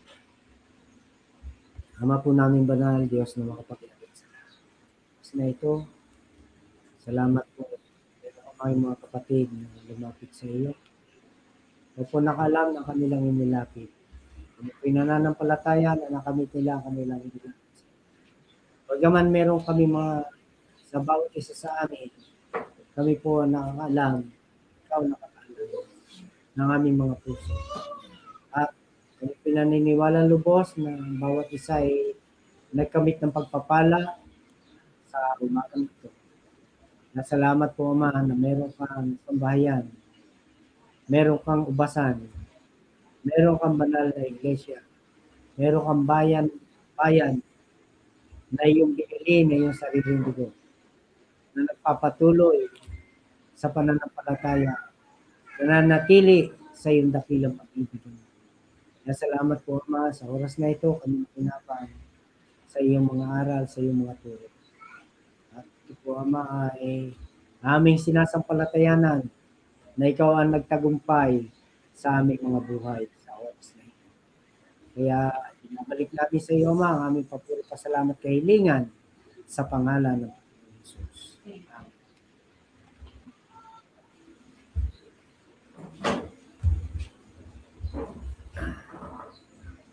Mga kapatid, sa online, papasalamat po kami na kayo nakasama namin sa worship service online sa araw na ito. Salamat po sa Panginoon na nawa ang Panginoon ang patuloy na magpapala, patuloy na mangangasiwa sa gawain ng Panginoon. Hindi lang online, kundi maging sa gawain ng Panginoon sa kanyang iglesia, sa buong Pilipinas, maging sa ibayong dagat. Kaya purihin po ang ating Panginoon. Papaalong na po kami. Bye-bye, mga kapatid. God bless po.